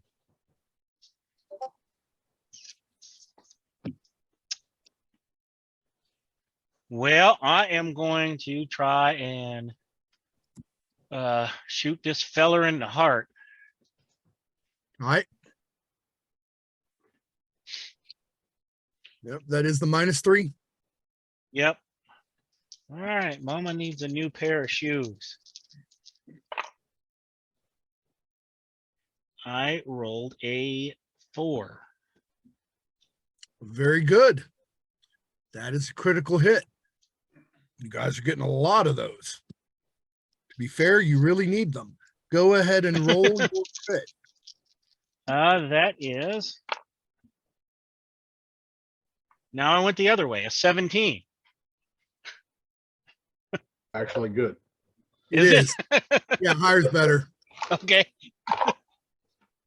Yeah, we're gonna double that. Go ahead and roll your Damage. damage. Yep. Okay. That is 5, 10, 13 minus 2, so 11. All right. So 11 points of damage, which is doubled to 22. And then because you shot him in the heart,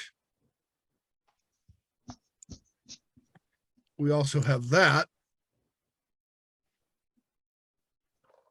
Because the doubling is from the crit and is separate. Any piercing attack is tripled at that point. Okay. So that becomes 66, which is then halved by his damage, Right. by his damage tolerance, but that's still 33 points of damage.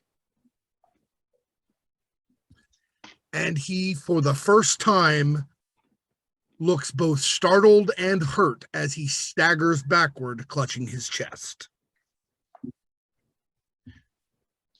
He does not fall, but you can tell he did not like that one bit. As his face shifts and molds itself into something more like the face of a angry giant bat crossed with a skull, just as his flesh peels backward and he hisses at you. I think I Miss made him Eloise? mad.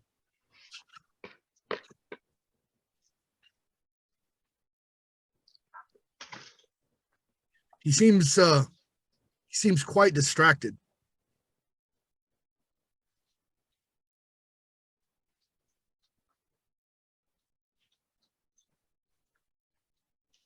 Okay, so I guess I will try to shoot him in the heart as well. See what I can do.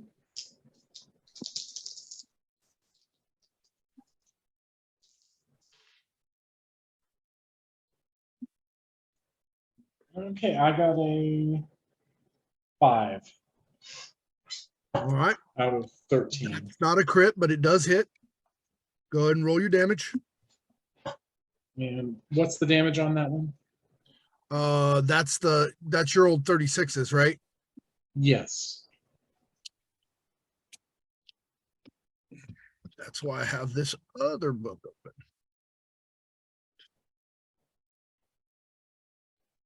Two die minus one. Okay.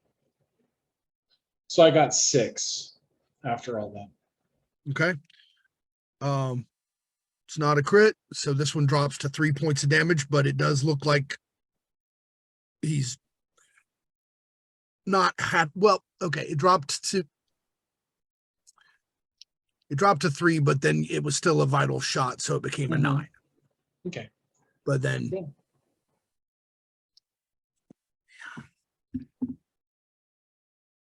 he is even more distracted and in pain. Isaiah, last round you took an aim action, giving you both a +1 and access to your accuracy. So that puts my skill at a 21. It does. I'm going to aim for the heart, which is at -3. That will give me an effective skill of 18. Do I have any further penalties? Not at this time. He is in good close range and not defending. I rolled a 6, which with my adjusted skill is enough for critical success. It is. Roll your critical hit, please. I'm going to bring out 3 more dice and roll them because I'm actually good.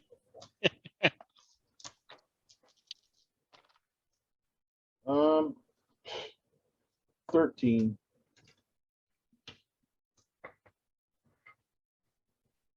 Well, once again, it's treated as a major wound. He does seem to feel these, unlike the non-silver ammo. Or the ones in the heart with silver, he seems to feel, unlike the ones in other areas. A total of 8 damage after the -2 on 3d6. All right. Drops to 4, triples up again to 12. He should have been dead many times over, but he is still somehow functional. Although he has definitely been slowed down. Now, was Samuel the next person closest to him? Samuel was in the front with Isaiah in the back, right? Yeah, Isaiah was in the back. Then Yep. Samuel would be the next person closest. That would be me.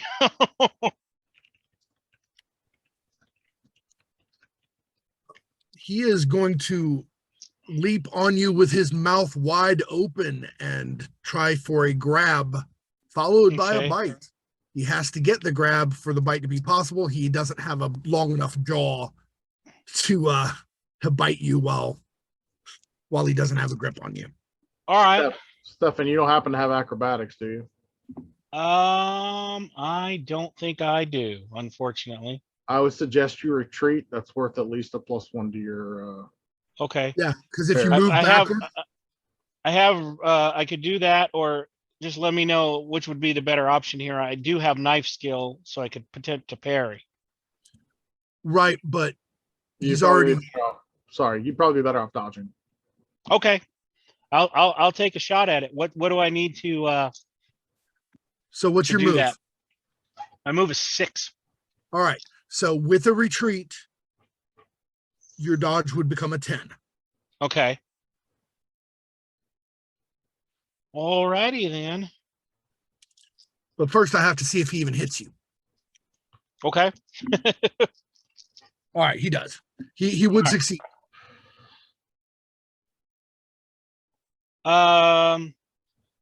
So I roll 6. So that would be what, 3? Or no, 4 if I was at a 10, right? You have dodged out of the way of his grasping hands. Moving backpedaling as fast as you can, going, whoa! Yeah. It's not super appealing, that open mouth full of way too many teeth. Mm-mm. And now it's your turn to do something.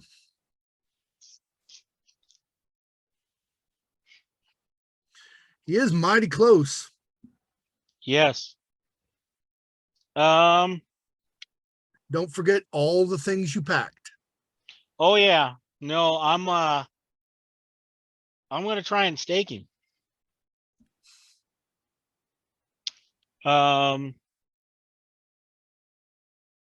Yeah. I will remind you, you watched Isaiah have to bash the stake in with a hammer. Okay. I will try and see if I just can't stab him in. Well, I got my knife, so I'll try it with that. See if that does anything. All right. Give it a shot. All right, let's see what we get here. That Come is on, trip 3s. no, not quite that good. I just got to check my knife skill again. So Miss I Eloise, make me an occult roll real quick. got a skill of 15, so I got a margin of 9. Definitely hit. A roll of 6 out of, I think you've got sheet with my occult on it. And he does not manage to dodge out of the way because he rolled a 14. Ooh. And while he is fast, he's not quite that fast. Yeah, no, a 6 does it by a substantial margin. And all I'm going to say is you guys each brought something with you that none of you have used yet. Ooh, yeah. Mm-hmm. True. And I rolled with the thrust damage, it would be 4 after the -1. Mm-hmm. You jam the knife in there, but it doesn't seem to do a whole lot from your perspective. Okay. Like almost as soon as you pull it back out, that wound's closing. Okay. I figured it might, but you know, nothing ventured, nothing gained. Right.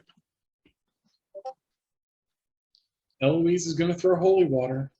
There we go. Went out of your way to get it. I was hoping you'd use it. All right.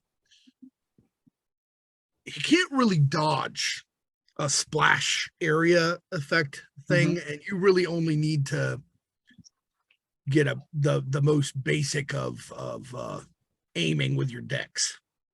Okay. Woo-hoo! All right, that's a 4. Whew.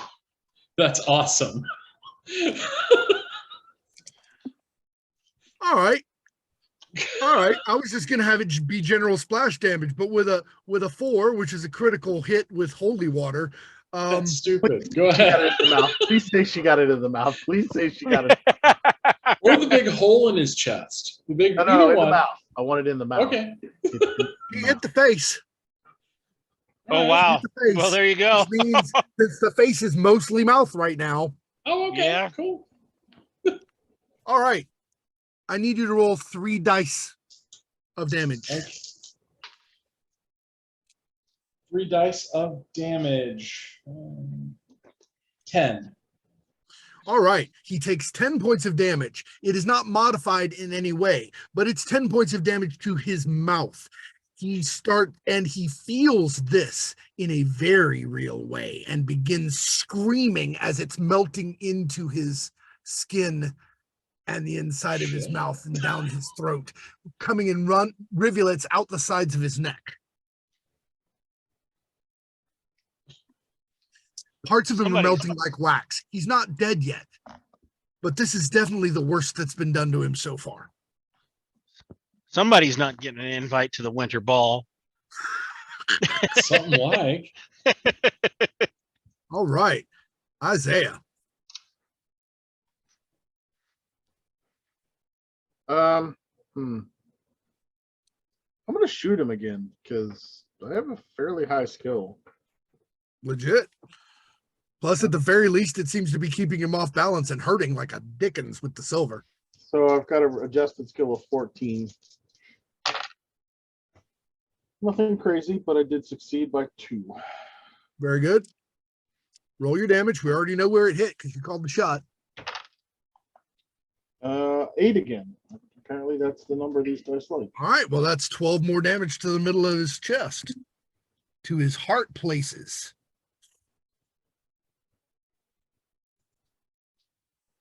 One hand is basically trying to hold his face together, while the other hand is clawing at his heart now, just from the sheer amount of silver around it.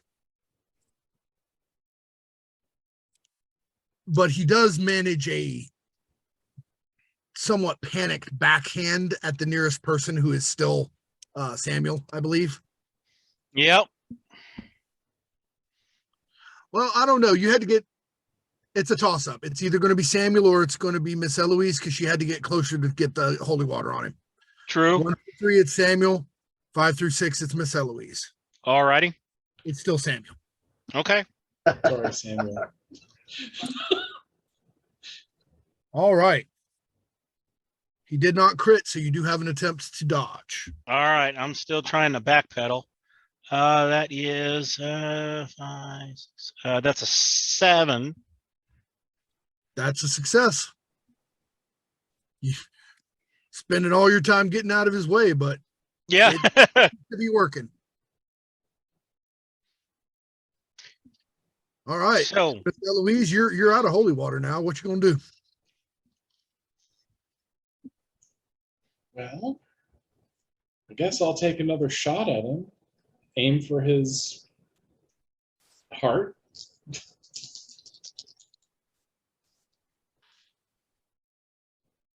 And I got a 5. Wait. Did I just skip? I just skipped Samuel. You skipped Samuel, yeah. oh did. yeah, that's right. Yeah. You're the one good, who acts Samuel. right after him, actually. Yeah. Question for you. Yeah.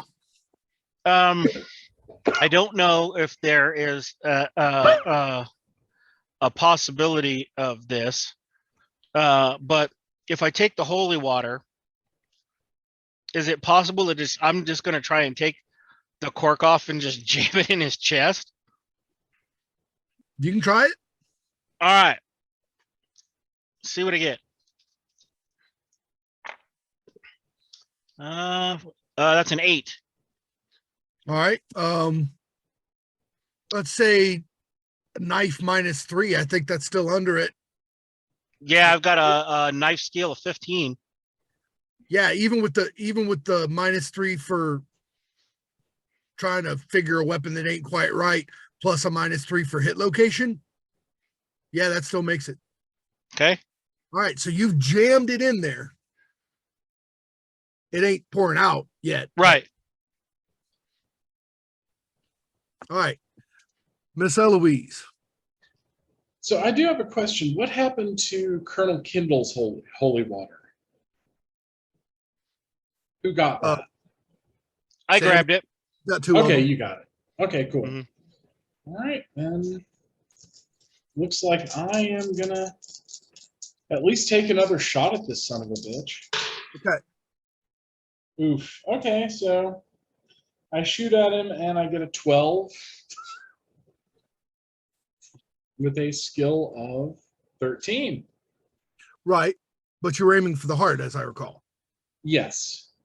So that's a 12 out of 10. Yeah. So It's really hard to hit people while they're screaming and writhing around and yeah. that sort of thing. All right, Isaiah. He currently has a vial of holy water sticking out of his chest. I'm just gonna shoot that vial of holy water. Please do. Sounds reasonable. Um, It's roughly the same size as the heart, so same penalty. okay, that gives me an adjusted skill of 14. And I rolled a 13. Well, that's still a hit, and we like those. Go ahead and roll your damage, and also 3 dice of holy damage. Okay. Separately. The pistol, and I am out of ammo next turn. Yep. Does 9 points of damage, and the holy water does 16. So yeah, that 9 becomes 4, which then, because of the heart shot becomes 12. But much more importantly is that large amount of holy water damage directly to the heart in a very strange sort of situation. Very rarely does anyone get holy water right on a vampire's heart. Well, And Sam and I are used to working together, so. Yep. So he begins to stagger back once again. He's no longer even worried about his face. It's just melting off, and he's letting it as he's trying to hold his chest together. And all of him is sort of very quickly liquefying. But then possibly because of an interaction with his heart or something, that almost liquid flesh of his begins to bloat outward very quickly. And each of you needs to make a dodge roll to see if you can avoid some of the splash damage that's about to occur. And backpedaling gives us a +1, correct? Correct. A grand total of 8, and I'm also retreating. So Should be low enough. 8 out of 10 for me. Good. 8 out of 11, so I made it. Yep. I got a 6 out of 9. More than low enough. All of you managed to avoid it as he basically just super swells up and explodes like somebody who's had steam pumped into their middle, or a wax work that has had steam, in fact, pumped into the center of its torso and then melted and exploded at the same time. Pieces rain down everywhere. You do, in fact, get pelted with pieces, but you don't take any damage from them because you avoided the sharp bits. There are pieces of bone embedded in the walls, in the mirrors, most of which are now broken, in the floor.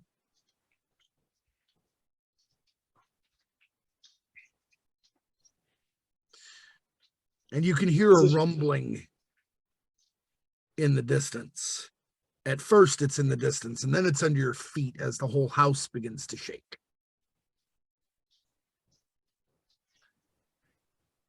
I'm thinking we might want to get. We need to get out of here. I'm going to throw McCallister's corpse over my shoulder and move as fast as possible.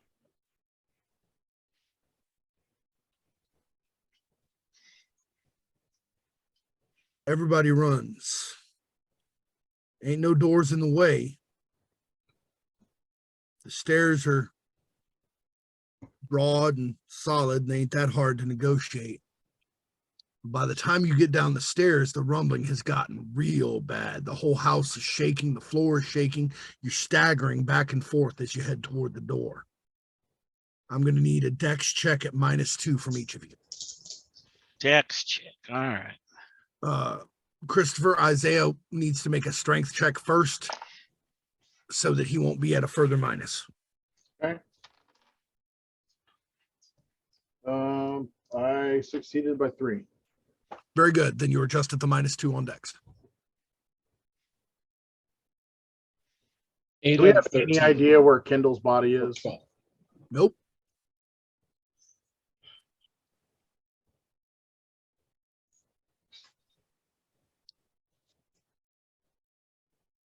I got an 11. With the -2, that would be an 11 out of 12. Very good. You managed to keep your feet. Miss Eloise, what'd you get? 8 out of 12. Very Or good. at 11. 8 out of 11. And Isaiah? I'm sorry. What was I supposed to be rolling strength? Dex -2. You'd already rolled the strength. I made it just on 10 exactly with the -2. You're good. You managed to keep your feet. You guys are staggering back and forth in this rather unexpected earthquake or whatever it is that's happening. And you head your way out the front door, make your way across the yard and out that front gate, just as the whole house and the cliffside it was on go shattering down into the gully behind you.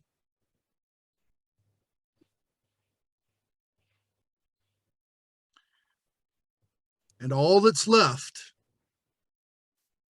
on a piece of stone on this side of the gulch is about half of a great big star, that same kind of star you already saw. About half of it. The other half's down at the bottom of the gulch somewhere. This thing was probably 20 feet across at first. So the half that remains is about 10 feet across. Star drawn in blood on basalt stone.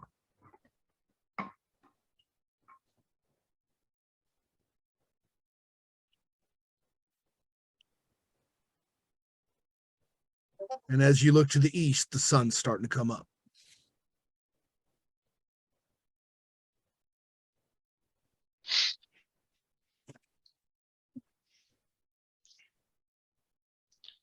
Might want to get the Padre to do something with whatever that is.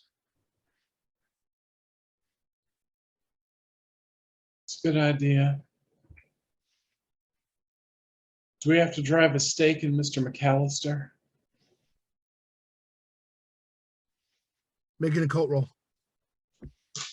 Good question. Let's see. 7. It wasn't bit. Okay, just making sure. I'm glad you made yours because I rolled a 15. So Yeah, he wasn't bit, so he shouldn't be a problem. Y'all walk back out to the wagon, load McCallister's body in the wagon, and head back to town.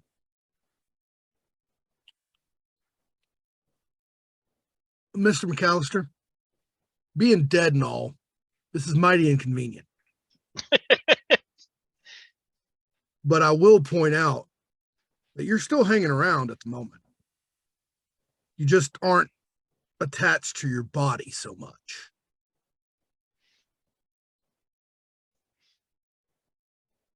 At the moment, at least, Mr. McCallister is a ghost. And may speak to the party if he is willing to expend energy. I think my companions would just kind of hear the heavy boots of McCallister behind them. And if they turn, they just kind of see him standing there translucent. And he goes, "Told you we shouldn't have knocked," and then vanishes.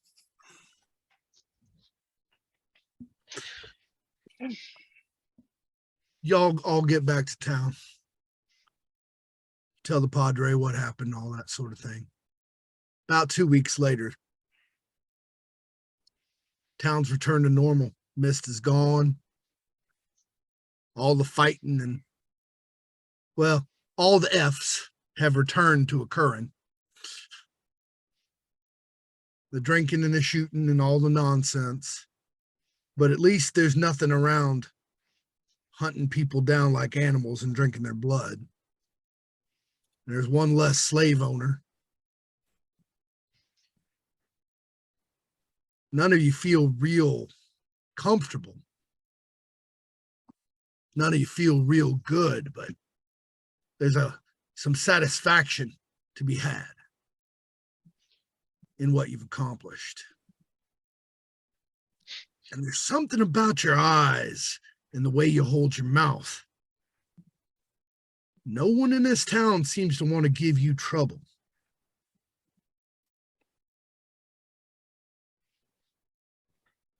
Well,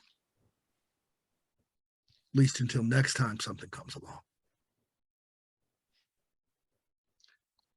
Till then, we regulate. Ladies and gentlemen, beings of all stages of existence, this has been Terror at Bone Gulch, a GURPS actual play, GURPS Horror Old West, in service of the National Network of Abortion Funds, and we are right pleased to have been able to entertain you. Now, what we're going to do is we're going to go around and tell folks who we are again just before we head out. Stefan. Yep, I'm Stefan Huddleston. I am a historian who focuses on pop culture and games, among many other things. I just want to say that it was a real pleasure playing with this group, and that thank you to everyone who donated or boosted for this very vital and very important cause. I think we're all here because we all feel strongly that what's going on with abortion rights in this country needs to be opposed, with people trying to prevent people from accessing medical care in any way they see fit. But yeah, so you can find me on Twitter at Umbral_NightX. Yeah, thanks for having me. Thank you for being here, Stefan. I really appreciate you joining us. It has been a blast. Justina. Yeah, I'm Justina. You can find me on Twitter under Justina Revolution, and I write horror and dark fantasy stuff. And it's been an absolute honor to play with all of you. I've enjoyed this game tremendously. Thank you for running it, Jack, and I'd like to thank everybody out there who has donated or boosted this. Really appreciate you, and take care. Thank you, Justina. You have made this an exquisite experience. I think I'm in love with Eloise, and I appreciate it. Christopher. My name's Christopher Rice. You can find me on Patreon or Twitter at Ravenpenny. And I wanted to say thank you to everyone who donated towards the various charities. And don't just stop donating now that the game's over. Keep donating as much as you can, as often as you can. I've got 2 sisters that I practically raised up from babies, and not happy about what happened. And it was a real blast playing with everybody. Jack, thanks for running the game, and thank you, everyone. You're very welcome. Thank you for agreeing to play with us. Thank you for being willing to endure some unpleasant situations in the name of a good game. You handled it well, and I'm glad you were here. Thank you, Chris. I'm glad I was here too. Mr. McCallister, the late, the lamented. The morose, even. Yeah, I am the I play Jacob McCallister. I'm also found on DTA playing Kunstkampfsoccer. I am so happy I was able to play this game with everybody. I want to thank everybody, Jack, Stefan, Justina, Christopher, and of course Lion for putting all this together. And hopefully the good that we've done and the money that we've raised will help out some people in the future. Indeed. Thank you very much for being here. You were an unexpected joy. I handpicked everybody else. Lion picked you. He picked well. I am Jack Kellum, Jack Gogsbane on Twitter. I run Of Gods and Game Masters. I've had a blast running this. These are some fantastic players. Thank you, like they all said, to everyone who donated or boosted. It's an important cause. We've got to do what we can. So, back over to Lion to take us out. Well, that was amazing. First off, I know everyone else said it, so of course I'm going to say it, and I've said it a million times before. Thank you so much. Thank you so much to our amazing crew, our amazing cast. Thank you to everyone who has been here to show support in any and every way, donating, sharing, commenting, liking, sharing. Every single thing matters, and this has been absolutely fantastic. Seriously, every single one of you has been phenomenal, and I consider myself incredibly lucky to have had the time to meet with and speak to and just get to experience this fantastic game. So thank you again to all of you. You're an incredible cast. And of course to Jack for being an amazing GM, who you will absolutely be seeing more of here on Tales from the Table Studios. As unfortunate as it is, this is the conclusion of Terror at Bone Gulch. At least for now. Who knows what the future holds? I did leave it open for a sequel. It's true, but that doesn't mean that we're going anywhere, because you will be able to find us tomorrow right back here. Well, some of us at least, as Justina returns to run the fantastic liminal horror one-shot tomorrow night, 8:30 p.m. EST.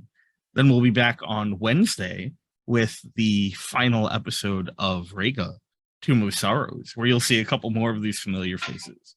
That's going to be at 3 p.m. EST. And then, closing us out on Thursday, we're going to have the final episode of Avatar Legends, The Breaking Point. And that's going to be a crazy one, too.